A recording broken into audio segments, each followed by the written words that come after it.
So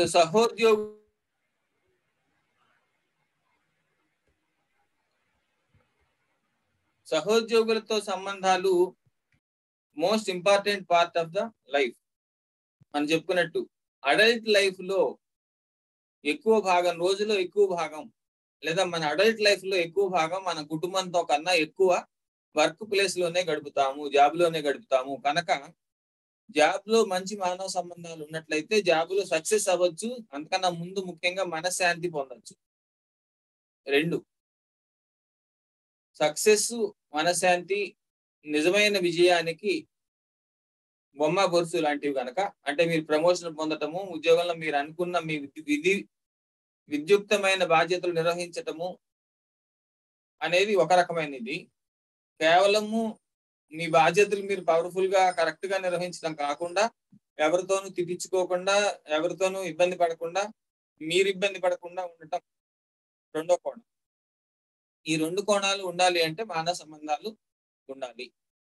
ఈ మధ్య అందుకునే మనకు తెలుసు కదా, మన చిన్నప్పుడు లేనిది గత 10 ఏళ్లుగా విస్తృతంగా వింటున్న మాట, జాబులోకి వెళ్ళాలంటే హార్డ్ స్కిల్స్ కాదండి, సాఫ్ట్ స్కిల్స్ కావాలి అని. ఒక ఎలక్ట్రికల్ ఇంజనీర్ గా మోటార్ ఎట్లా బిగించాలి, కరెంట్ వైరింగ్ ఎలా చేయాలి, ఒక సివిల్ ఇంజనీర్ కి గోడ ఎలా కట్టాలో తెలిస్తే అది హార్డ్ స్కిల్. కానీ వర్కర్స్ తో ఎట్లా పని చేయించుకోవాలో తెలిస్తే అది soft skill. So soft skills అన్ని మానవ సంబంధాల్లోకి వస్తాయి. మానవ సంబంధాలు అంటే సాఫ్ట్ స్కిల్సే. కనుక ఉద్యోగంలో మీరు ఏ ఉద్యోగం చేస్తున్నప్పటికీ మీకు ఉద్యోగంలో మానవ సంబంధాల మీద స్పష్టమైన అవగాహన ఉండటం తప్పనిసరి అవసరం. దాన్ని ఈ ఉద్యోగులతో మానవ సంబంధాలు, సహోద్యోగులతో మానవ సంబంధాలు అనే దీన్ని చూద్దాం, నా కోణంలో చూద్దాం. ఫస్ట్, ఎవరు కొలీగ్స్? Who are colleagues? ఎవరు సహోద్యోగులు? కొలీగ్స్ అనే దాన్ని మనం డిఫైన్ చేసుకుంటే, ఒక సంస్థలో యాజమాన్య హక్కులు లేకుండా కేవలం పనికి లేదా కాలానికి ప్రతిఫలంగా వేతనాలు పొందుతున్న వాళ్ళు ఉద్యోగులు. ముందు అసలు ఎవరు ఉద్యోగులు అనేది తెలుసుకుందాం. మనము శాలరీడ్ ఎంప్లాయీస్ అంటాం ఇంగ్లీష్ లో. శాలరీడ్ ఎంప్లాయీస్ కానీ, శాలరీడ్ కాకుండా కాంట్రాక్ట్ ఎంప్లాయీస్ కానీ, అక్కడ మీరు ఏం చేస్తున్నారు, మీ స్కిల్ ని ఉపయోగించి పలానా పని చేసినందుకు లేదా ఇంత టైం పని చేసినందుకు మీరు డబ్బులు తీసుకుంటున్నారు. మీకు సంస్థ ఉత్పత్తి చేసేటువంటి వస్తువుల మీద కానీ, సంస్థ అందించే సేవల మీద కానీ మీకు ఎలాంటి ప్రొప్రైటరీ రైట్స్, యాజమాన్య హక్కులు ఉండవు. ఉదాహరణకి మేము జర్నలిస్టులం, పత్రికలో పనిచేస్తాం అనుకోండి. పత్రిక కోసం మేము వ్యాసాలు రాస్తాం. వ్యాసాలు రాసినందుకు వాడు ఇచ్చిన జీతం కానీ లేకపోతే ఇంకోటి కానీ తీసుకుంటాం. అంతే, దాని మీద ఉన్న రైట్స్ అన్ని వాళ్ళకే ఉంటాయి. అదే బయట నేను సొంతంగా రచయితగా నండూరు సుబ్బారావుగా వ్యాసం రాసామనుకోండి, దాని మీద రైట్స్ అన్ని నాకే ఉంటాయి, నేను ఎవరికైనా ఇచ్చుకోవచ్చు. ఇది తేడా. So when you are in job, you don't have proprietary rights. You take money for your time or skill, whatever it is, or work done. So colleagues అంటే ఒకే సంస్థలో నువ్వు ఉద్యోగిగా ఉన్నావు, అతను ఉద్యోగిగా ఉన్నాడు, మీరిద్దరూ కలిసి ఒక ఉమ్మడి లక్ష్యం, సంస్థ యొక్క ఉమ్మడి లక్ష్యం. ఈ ఆర్గనైజేషన్ కి ఒక ఏదో లక్ష్యం ఉంటుంది, ఆర్గనైజేషన్ లక్ష్యం కోసం పనిచేస్తారు. నీ లక్ష్యం కోసం నువ్వు పనిచేసి ఆయన లక్ష్యం కోసం ఆయన పనిచేయడు. ఒకే సంస్థలో ఉద్యోగులుగా ఉంటూ సంస్థ యొక్క ఉమ్మడి లక్ష్యాల సాధన కోసం ఇద్దరు కలిసి పనిచేసేవాళ్ళు. సమిష్టి ప్రయత్నంలో భాగంగా వివిధ బాధ్యతలు పంచుకునే వ్యక్తులందరూ సహోద్యోగులు. సో ఇద్దరు ఒక ఉమ్మడి లక్ష్యం కోసం పనిచేస్తున్నారు అన్నప్పుడు డెఫినెట్ గా ఇద్దరు ఒకే పని చేయరు, ఏదో కొంత బాధ్యత పంచుకుంటారు. సో ఉద్యోగుల మధ్యలో ఇక్కడ ఏమున్నది, ఉమ్మడి లక్ష్యాల కోసం పనిచేయటము, బాధ్యతలు పంచుకోవటము, ఒకే సంస్థలో పనిచేయటము, ఇద్దరు ఉద్యోగులు కావటము అనే 3 లక్షణాలు ఉన్నాయి. అంటే మీరు సంస్థ ప్రొపరేటర్తో కలిసి పనిచేస్తున్నారు అనుకోండి, మీరిద్దరు సంస్థ ప్రొపరేటర్, నువ్వు కొలీగ్స్ కాదు, మీరిద్దరు కలిసి పనిచేసిన, బికాస్ హీఈస్ ప్రొపరేటర్ అండ్ ఆయన మీకు జీతం ఇచ్చేవాడు, మీరు తీసుకునేవాడు. అలా కాకుండా ఉన్నప్పుడే మీరు కొలీగ్స్ అవుతారు. అది మనం చూసుకోవాలి. అంటే ఫర్ ఎగ్జాంపుల్ మా గ్రామీణ భాషలో చెప్పాలంటే, నువ్వు కూలికి వెళ్ళి రైతు కూడా నీతో పాటు చేలో పని చేస్తున్నాడు అనుకో, మీ ఇద్దరు కొలీగ్స్ కారు.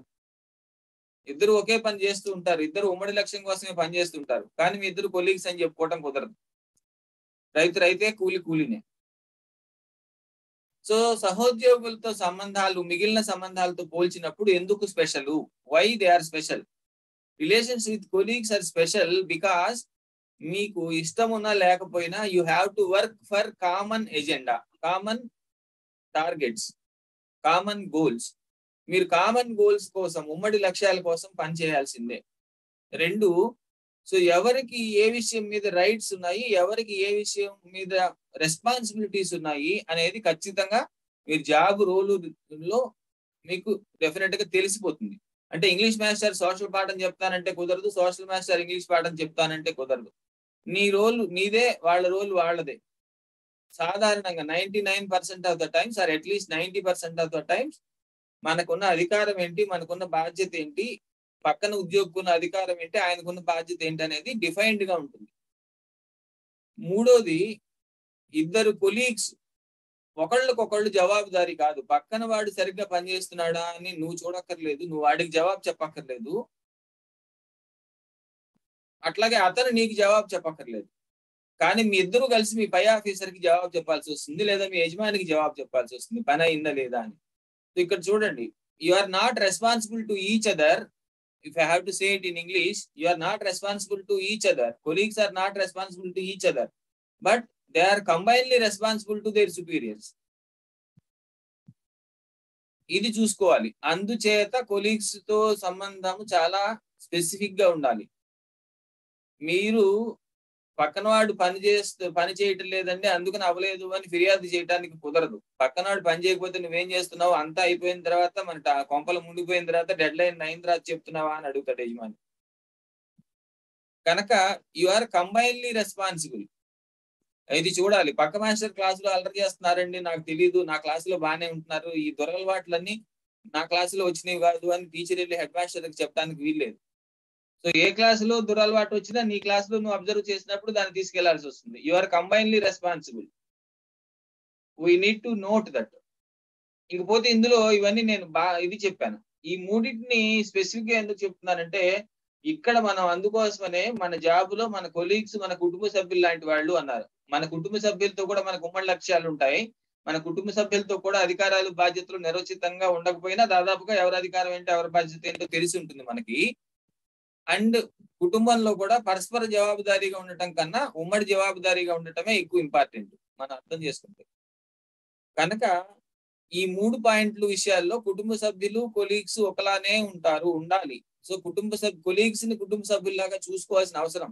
ఈ మాట నేను స్పెసిఫిక్ గా ఎందుకు చెప్తున్నానో గుర్తుంచుకోండి, అర్థం చేసుకోండి. కుటుంబ సభ్యులు చిన్న చిన్న తప్పులు పొరపాట్లు చేసినా మనం ఏం చేస్తాం, సర్దుకుపోయి కలుపుకుపోతాం కదా.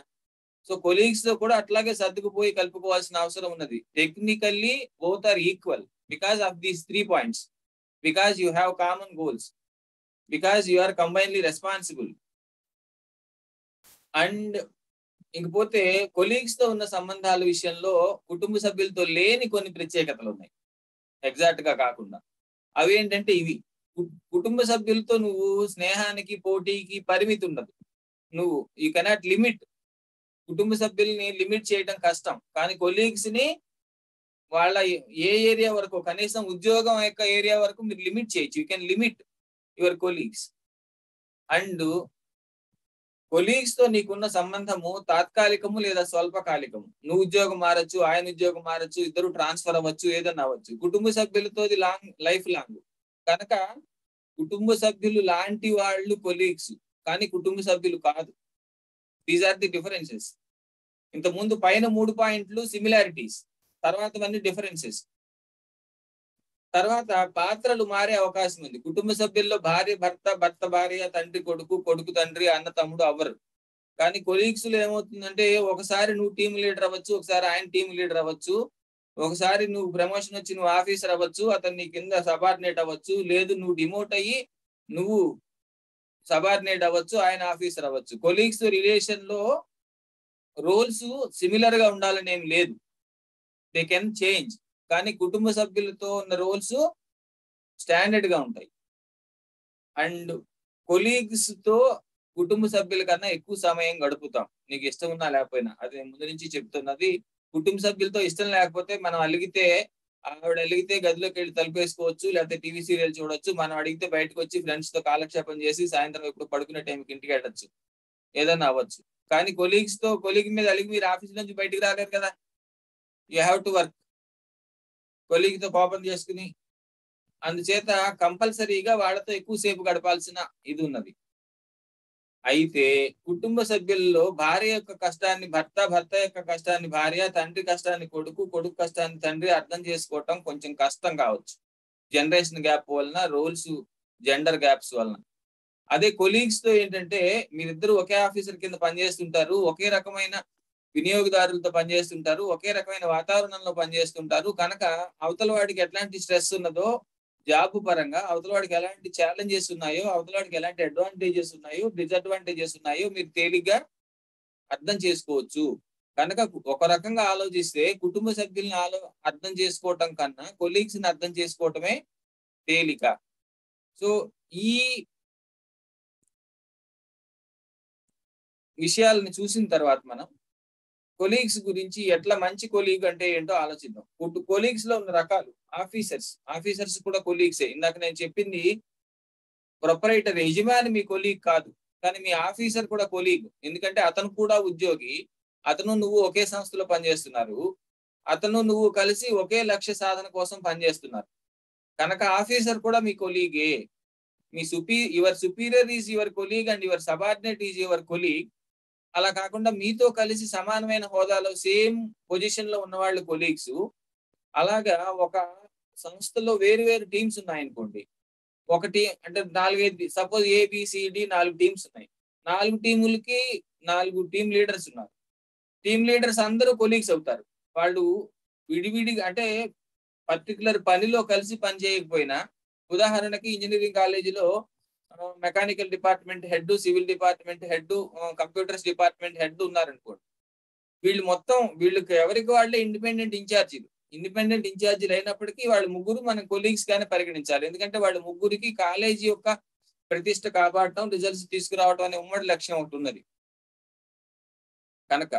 కనుక వేరు అంటే ఒకే బృందంలో, ఒకే గ్రూప్ లో సమాన స్థాయి ఉద్యోగులు, వేరు గ్రూపుల్లో ఉన్న సమాన స్థాయి ఉద్యోగులు కూడా మీ కొలీగ్స్ అవుతారు. ఉదాహరణకు కార్పొరేట్ స్కూల్లో మీరు పనిచేస్తున్నారు అనుకోండి.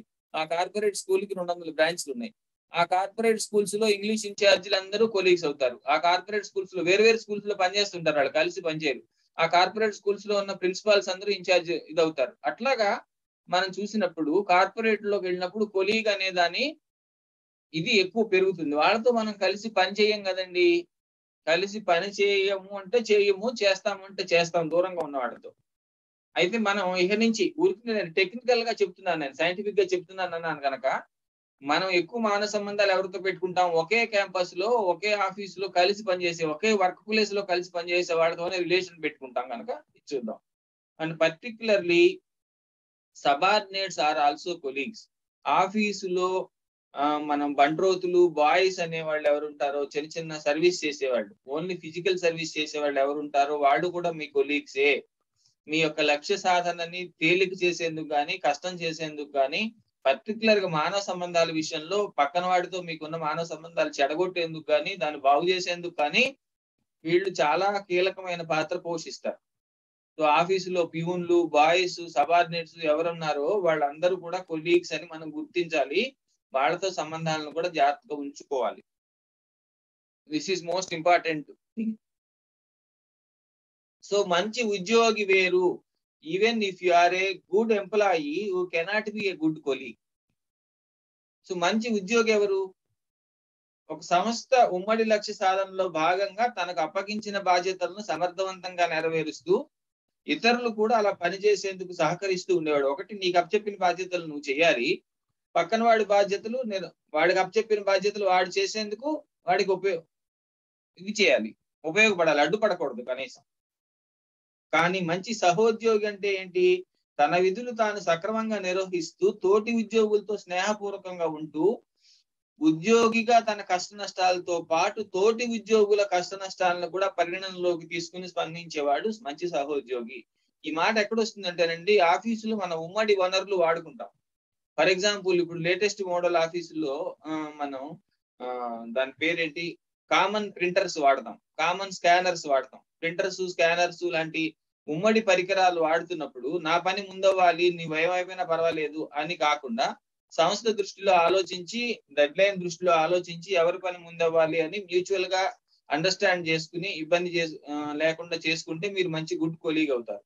కానీ నా డ్యూటీ నాకు ముందు నేను చేసుకెళ్ళిపోవాలి, నువ్వేమైతే నాకు అనవసరం అని అంటే, నా డ్యూటీ నేను కరెక్ట్ గా చేస్తాను, పక్కన వాడు ఏమైనా పర్వాలేదు అనుకునేవాడు మంచి కొలీగ్ కాదు, మంచి ఉద్యోగి అయితే అవ్వచ్చు కాదు. సో నా డ్యూటీ నేను చేసుకోవటం ముఖ్యమే, కానీ నా డ్యూటీలో పక్కన వాడికి ఇబ్బంది కలిగించకుండా ఎంతవరకు అడ్జస్ట్ కావాలో అంతవరకు అడ్జస్ట్ అవుతాను, ఎంతవరకు అడ్జస్ట్ అవడానికి అవకాశం ఉందో అంతవరకు అడ్జస్ట్ అవుతాను అనుకున్నప్పుడు మీరు గుడ్ కొలీగ్ అవుతారు. సో ఇక్కడ నేను మీ యొక్క విధి నిర్వహణని త్యాగం చేయమని చెప్పటం లేదు, సంస్థ యొక్క లక్ష్యాలను త్యాగం చేయమని, సంస్థ యొక్క లాభాన్ని త్యాగం చేయమని, ప్రయోజనాన్ని త్యాగం చేయమని చెప్పలేదు. అవి ఇంపార్టెంటే. అంటే మీరు మంచి సహోద్యోగి కావాలి, మంచి కొలీగ్ కావాలంటే మంచి ఎంప్లాయ్ కావాలి. మంచి ఎంప్లాయ్ అయినంత మాత్రాన మంచి కొలీగ్ కాదు. మంచి కొలీగ్ కావాలంటే తోటి వాళ్ళని మనుషుల్లాగా చూసి వాళ్ళకు కూడా కష్ట నష్టాలు ఉంటాయని, ఆ కష్ట నష్టాలు సాధ్యమైనంత వరకు పంచుకునేందుకు ప్రయత్నం చేయాలి. ఇక్కడే మానవ సంబంధాలు అనే మాట వస్తుంది. So all good employees cannot be good colleagues. So మంచి ఉద్యోగి, మంచి సహోద్యోగి లక్షణాలు ఇంకొంచెం డీటెయిల్ గా చూద్దాం. ఏమంటే కింద చూడండి, నేను పైన 2 పాయింట్లు ఇప్పుడు చెప్పినవే కేవలం తన విధి నిర్వహణ, సంస్థ లక్ష్యాలు మాత్రమే. నాకున్నది ప్రయారిటీస్, సంస్థ యొక్క లక్ష్యాలు, నా డ్యూటీస్, నా రోల్స్ అండ్ రెస్పాన్సిబిలిటీస్, మిగిలిన నాకు అనవసరం అనుకుంటే మంచి ఉద్యోగి అవుతారు. ఇప్పుడు నేను ఆల్రెడీ ఎక్స్ప్లెయిన్ చేశాను. తనకు నష్టం రానంత వరకు సహోద్యోగుల కష్ట నష్టాలను పట్టించుకుని తగ్గించేవాడు మంచి సహోద్యోగి అవుతారు. అది చూడాలి. అంటే నేను ఆఫీసర్తో తిట్లు తినకూడదు, అది ఓకే. సాధ్యమైనంత వరకు పక్కన వాడు కూడా ఆఫీసర్తో తిట్లు తినకుండా ఉండాలి. ఆఫీసర్ కానివ్వండి, కస్టమర్ కానివ్వండి. మీకు బ్యాంకులకు వెళ్ళినప్పుడు ఈ డిఫరెన్స్ కనిపిస్తారు చూసారా? బ్యాంక్ ఎంప్లాయీస్ లో కౌంటర్ లో ఒక్కో కౌంటర్ వాళ్ళు వాళ్ళ పనితో పాటు పక్కన వాళ్ళ పని డౌట్లు చూస్తుంటారు. ఒకడు మాత్రం వాళ్ళ పని వరకే వాడు చూసుకుంటూ ఉంటారు. మీకు మంచి ఎంప్లాయీకి, మంచి కొలీగ్కి మంచి డిఫరెన్స్ బ్యాంకుల్లో ఓపెన్ గా కనపడుతుంది. అన్ని చోట్ల బ్యాంకుల్లో మాత్రమే ఉంటారని నేను అంటలేదు. మీకు బ్యాంకుల కౌంటర్లకు వెళ్ళినప్పుడు బాగా ఓపెన్ గా కనపడుతుంది. Particularly when dealing with the customers ఈ డిఫరెన్స్ కనపడుతుంది. ఇది నాది కాదండి, పక్కకి వెళ్ళండి అంటాడు ఒక్కొక్క బ్యాంక్ ఎంప్లాయీ. వేరే కౌంటర్కి వెళ్ళండి అంటాడు. అదే ఇంకొక ఎంప్లాయీ అయితే ఇది కాదండి, పలానా కౌంటర్ లో చేస్తారేమో, ఇది చేయకూడదు, దీన్ని ఇలా చేయాలి అని చెప్తాడు. అయినా సరే అంటే అక్కడ తను ఏం చేస్తున్నాడు, తన పని కాపోయినప్పటికీ సంస్థ ప్రయోజనానికి నష్టం చేయకూడదు, ఇంకొకటి ఎవరితో తిట్లు తినకూడదు అని ఆలోచిస్తున్నాడు అనమాట. సో ఇక్కడ డైరెక్ట్ గా మనం మంచి సహోద్యోగి, మంచి కొలీగ్ అవ్వాలంటే ఉండాల్సిన లక్షణాలు టీమ్ స్పిరిట్. టీమ్ స్పిరిట్ అంటే సింపుల్ గా చెప్పుకోవాలంటే మనకు తెలుసు కదండి, టీమ్ అంటే టుగెదర్ ఎవ్రీవన్ అచీవ్ మోర్. మన అందరము కంబైన్ గా మన వినియోగదారులకి, మన సుపీరియర్స్ కి రెస్పాన్సిబుల్. ఎవరు సరిగ్గా పని చేయకపోయినా పని చేయకపోవడానికి కారణం ఏదైనా అందరం నష్టపోతాము అనే స్పృహ కలిగి ఉండటం టీమ్ స్పిరిట్ అండి. ఎందుకన్నా ఇంకో మాట ఏం లేదు. నేను ఒక్కడనే సెంచరీ కొట్టాలి, పక్కన వాడు జీరోకి అవుట్ అవ్వాలి అనుకుంటే సెంచరీ కొట్టడం నీ చేతిలో లేదు. కానీ పక్కన వాడు జీరోకి అవుట్ అవ్వాలని కోరుకుంటే టీం ఓడిపోయేందుకు అవకాశం ఉంటుంది. ఇది మనకి చాలా ప్రాబ్లం. ఈ లక్షణం లేకుండా ఉండటం టీమ్ స్పిరిట్ స్పోర్ట్స్ లో చెప్పాలంటే. ఇక్కడ కూడా టీమ్ స్పిరిట్ అంటే ఏంటి అంటే ఇది ఎయిదర్ డైరెక్ట్లీ ఆర్ ఇండైరెక్ట్లీ ఒక సంస్థలో మీరు ఒక టీంలో ఉన్నప్పుడు అందరూ కలిసి సరిగ్గా పని చేయకపోతే దాని ఎఫెక్ట్, అందరూ బాగా పనిచేస్తే దాని ఎఫెక్ట్ అందరి మీద పడుతుంది. ఎవరైనా సరిగ్గా పని చేయకపోతే దాని ఎఫెక్ట్ అందరి మీద పడుతుంది.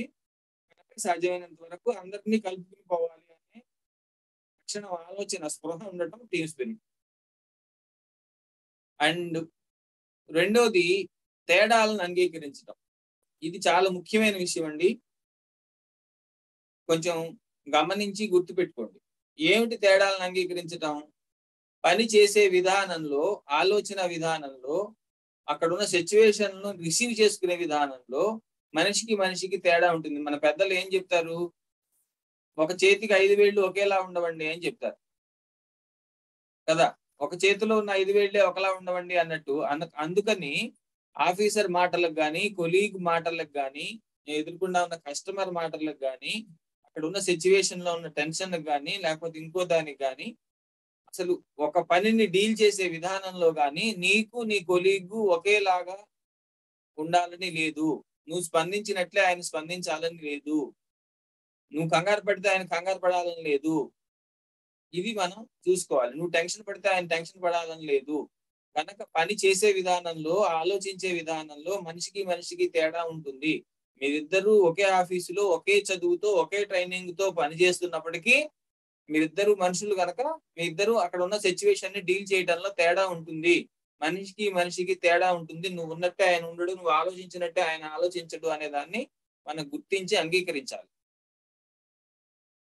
ఈ అంగీకారం లేకపోవటం వల్ల చాలా సార్లు కొలీగ్ మీద మనకు చిరాకు వస్తుందండి. ఏంటిది ఈయన, నేను ఇంత టెన్షన్ పడుతుంటే అసలు ఏం పట్టించుకోడే, లేకపోతే ఇది చేస్తుంటే ఇది అని మనకు అనిపిస్తుంది. ఎప్పుడైతే మనసులో ఈ చికాకు కలిగిందో, అంటే అవతల వాడు నా బాధ అర్థం చేసుకోవటం లేదు అని, అది తర్వాత తర్వాత చాలా నష్టాలకి దారితీస్తుంది. చాలా ఇబ్బందులు, అక్కడ మానవ సంబంధాలు చెడిపోతాయి. కనుక టీమ్ స్పిరిట్ ఎంత ఇంపార్టెంటో ఈ యాక్సెప్ట్ చేయటం, డిఫరెన్సెస్ ఉంటాయి అని యాక్సెప్ట్ చేయటం అంతే ఎక్కువ ఇంపార్టెన్స్. ఇప్పుడు కొంతమంది చూడండి, ఎక్కడ చెబుతున్నానంటే నేను పర్టికులర్ గా అన్ని ఆఫీసుల్లో జరిగేది, కొంతమంది ఎగ్జాక్ట్ గా టైంకి వచ్చేస్తారు. అట్లాగే టైంకి వాచి చూసుకుని గంట కొట్టంగానే వెళ్ళిపోతారు ముందుకే సర్దేసుకుని. కొంతమంది 10 నిమిషాలు ముందే సర్దేసుకుంటారు. కొంతమంది అరగంట 6 గంటలు, 1 గంట 2 గంటలు ఉండి వెళ్తారు. ముందు వెళ్ళిపోయే వాడిని చూసి వీడు చూడు ఎట్లా వెళ్ళిపోతున్నాడో, డబ్బులు తీసుకుంటున్నాడు కానీ వీడికి బాధ్యత లేదని ఉండేవాడు, ఆఫీసులో ఉండేవాడు అనుకుంటాడు. ఆఫీసులో ఉండేవాడిని చూసి వెళ్ళిపోయేవాడు ఏమనుకుంటున్నాడు, వీడు చేయాల్సిన టైంలో పని చేయకుండా చివరిలో ఉండటం వల్ల నేను ఎదోలా కనపడుతున్నాను మా ఆఫీసర్, కానీ వాడు వీడిని తిట్టుకుంటాడు. జాబ్ సిచ్యువేషన్ ని డీల్ చేయడంలో ఆయనకున్న ప్రిన్సిపల్స్ వేరు, ఆయనకున్న ఆలోచన ధోరణి వేరు, ప్రవర్తన ధోరణి వేరు, నీకున్న ఆలోచన ధోరణి వేరు. దాన్నే నవ్వుతూ, బాబు నువ్వు ఉంటే ఉన్నావు, నన్ను ఇరికించు మొక, నా పని వరకు నాకు అప్పచెప్పింది నేను చేశాను, వెళ్ళిపోతున్నాను, నువ్వు ఎంతసేపు ఉంటావో ఎంతసేపు వెళ్తావో నాకు అనవసరం అని చెప్పి నవ్వుతూ వెళ్ళిపోండి. మీకు వాళ్ళకి ఇబ్బంది ఉండదు. సో వాళ్ళు ఉండాలని మీరు కోరద్దు, లేదు వాళ్ళు మీతో పాటు వచ్చేయాలని కూడా మీరు కోరద్దు. సో ఆయన జాబ్ చేసేందుకు ఆయనకున్న స్టైల్ వేరే ఉంది, మీ జాబ్ చేసేందుకు మీకున్న స్టైల్ వేరే ఉంది. You accept it. ఇది టీచర్స్ అయితే ఏం చేస్తారంటే, నేనేమో పెద్ద సీరియస్ గా పిల్లల్ని చూసేవాడు, ఆయనేమో పిల్లలతో ఫ్రెండ్లీగా ఉండేవాడా అని వస్తుంది, నేనేమో స్ట్రిక్ట్ గా చూసేవాడినా అని వస్తుంది. ఇట్లాగా ఎస్, పిల్లలతో డీల్ చేయడంలో ప్రతి టీచర్ కి వాళ్ళకి ఓన్ స్టైల్ ఉంటుంది. సో జాబ్ చేయడంలో ఎవరి స్టైల్స్ వాళ్ళకు ఉంటాయి, మీ స్టైలే వాళ్ళకు ఉండాలనేమి లేదు. దీన్ని యాక్సెప్ట్ చేయండి. ఫస్ట్ యాక్సెప్ట్ చేయకపోతే మీరు టీమ్ స్పిరిట్ తోనూ ఉండలేరు, మీరు కొలీగ్స్ తో మంచి మానవ సంబంధాలని నెలకొల్పుకోవటం కష్టం అవుతుంది. అండ్ సర్దుబాటు చేసుకోగలగటం అంటే మన రోల్స్ అండ్ రెస్పాన్సిబిలిటీస్ ఇచ్చినప్పుడు 100% వాటిని ప్రాక్టికల్ గా అట్లాగే పాటించడం కుదరదు. చిన్న చిన్న అడ్జస్ట్మెంట్లు చేసుకోవాల్సి వస్తుంది. అవతల వాళ్ళ కోసం అవసరమైతే 10 నిమిషాలు ఆగాల్సి వస్తుంది. మనం ఒక 10 నిమిషాలు, లేదా మన పని 10 నిమిషాలు ముందు చేసుకోవాల్సి వస్తుంది. భోజనానికి లంచ్ టైంలో 10 నిమిషాలు ఎక్కువ పని చేయాల్సి వస్తుంది. ఇట్లాంటివే ఉంటాయి. అంటే అక్కడ ఉన్న పరిస్థితికి అనుగుణంగా సర్దుకోవటము. పరిస్థితికి అనుగుణంగా ఎంతసేపు నేనే సర్దుకోవాలా అనద్దు. ఎవరు సర్దుకుంటున్నారు, ఎవరు సర్దుకోవటం లేదు అనేది కాదు. అక్కడ ముందు పని అయిందా లేదా అని ముఖ్యం. పని అవ్వకపోతే అందరికీ ఇంపార్టెన్స్. ఎంతసేపు మీరే సర్దుకోవాల్సి వచ్చింది, ఎవరైనా కొలీగ్ అసలు ఏమి పని చేయకుండా ఎస్కేప్ అవుతున్నాడు, డామినేట్ చేస్తున్నాడు అని మీరు అనుకుంటే దాని సంగతి ఏం చేయాలో తర్వాత ఆలోచిద్దాం. దాని సంగతి ముందు. కానీ ఏంటంటే జనరల్ గా సర్దుబాటు లక్షణం అవసరము అనేది మనం చూసుకోవాలి. అసలు నేను సర్దుకుపోను, కరెక్ట్ గా అన్ని రూల్ ప్రకారమే ఉంటాను, రూల్ బుక్ ప్రకారమే నడుచుకుంటాను అంటే ఎక్కడ ఏ సంస్థలోనూ పని చేయలేదు. Rule book is rule book, practicality is practicality. అది మనం చూసుకోవాలి.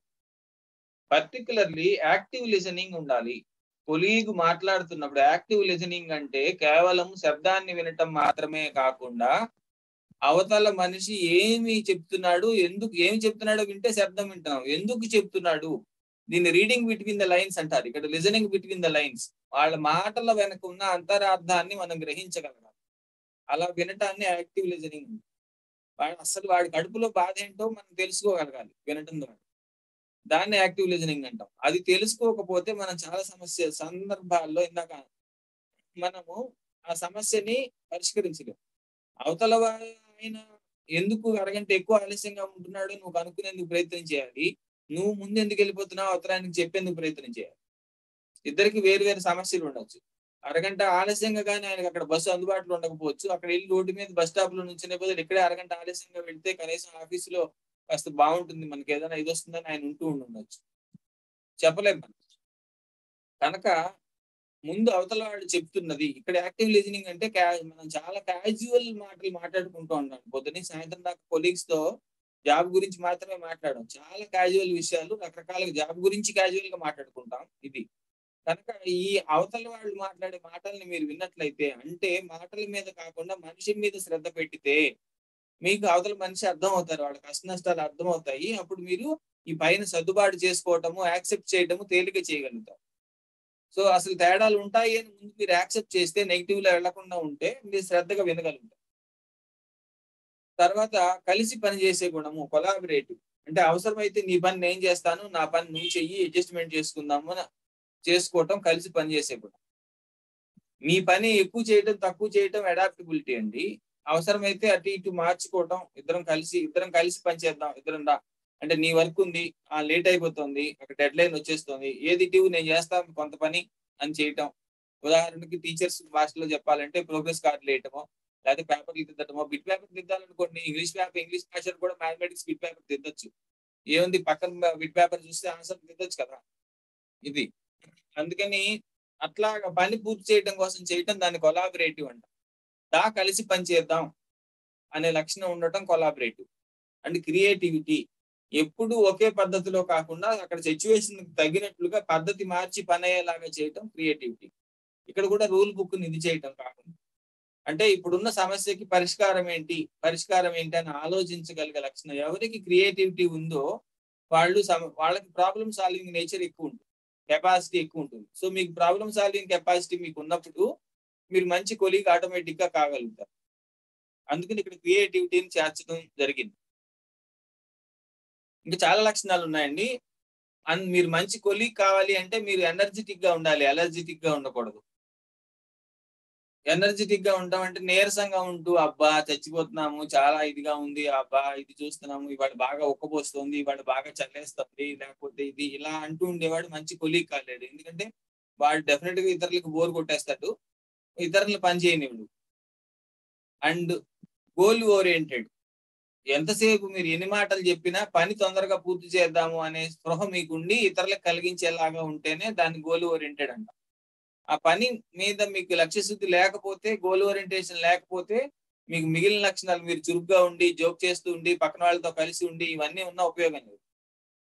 అండ్ మంచి కమ్యూనికేషన్ అయి ఉండాలి. మీ మనసులో ఉన్నది అవతల వాళ్ళకి స్పష్టంగా చెప్పటం, అవతల వాళ్ళ మనసులో ఉన్నదాన్ని గ్రహించగలగటం ఉండాలి.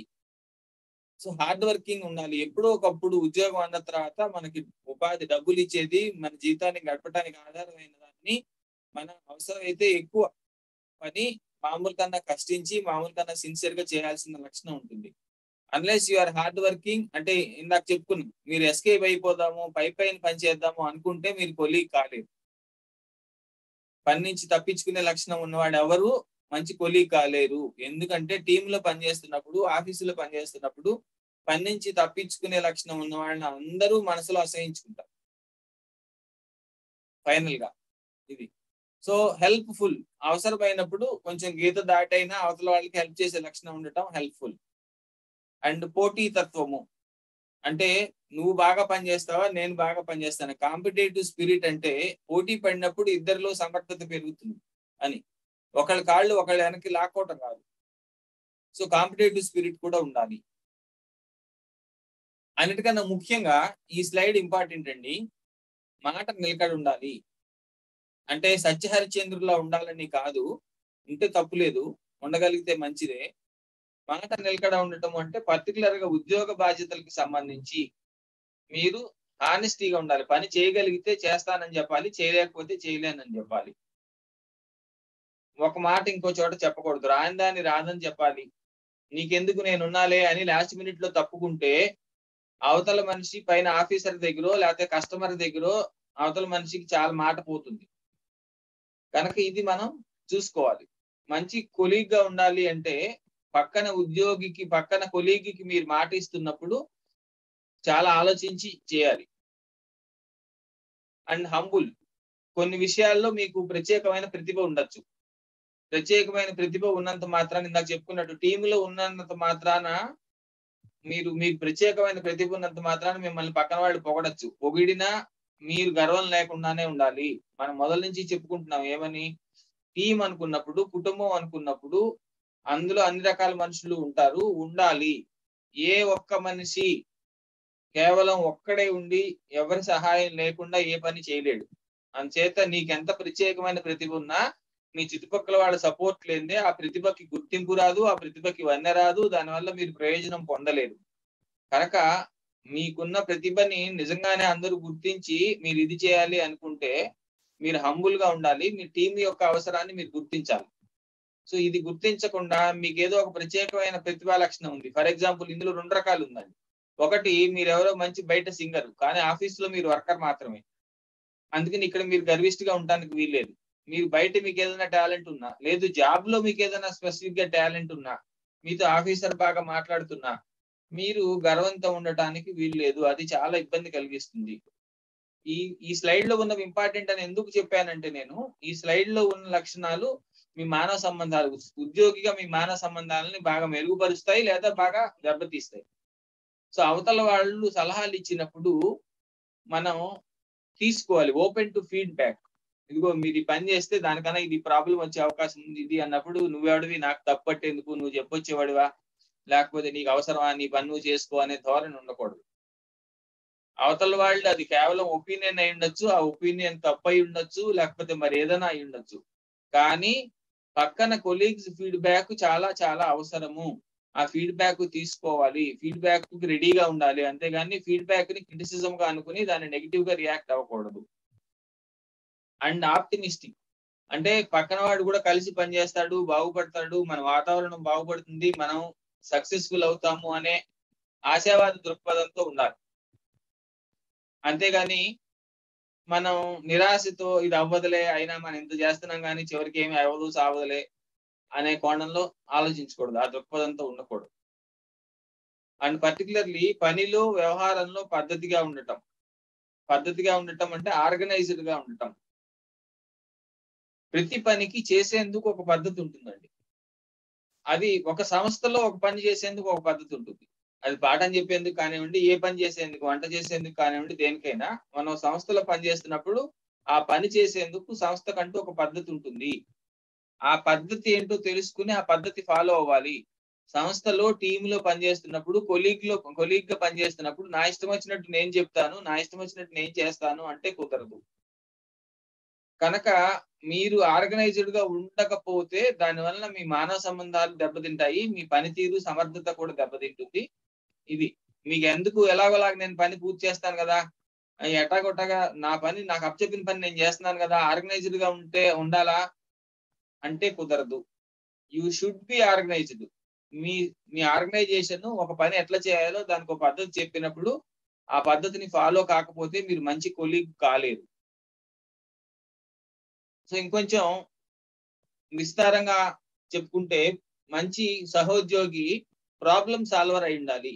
ఎంతసేపు ప్రాబ్లం వచ్చినప్పుడు ఇక్కడ ఒక మన వ్యక్తిత్వం బయటపడుతుందండి. ఉద్యోగంలో వ్యక్తిత్వం బయటపడేందుకు ఉన్నటువంటి ప్రత్యేకమైన లక్షణం ఇది. ప్రాబ్లం వచ్చినప్పుడు దానికి కారణం ఎవరి మీద తోసేయచ్చు అని ఆలోచిస్తున్నామా, ఆ ప్రాబ్లం ఎట్లా సాల్వ్ చేయొచ్చు అని చూస్తున్నామా, అది.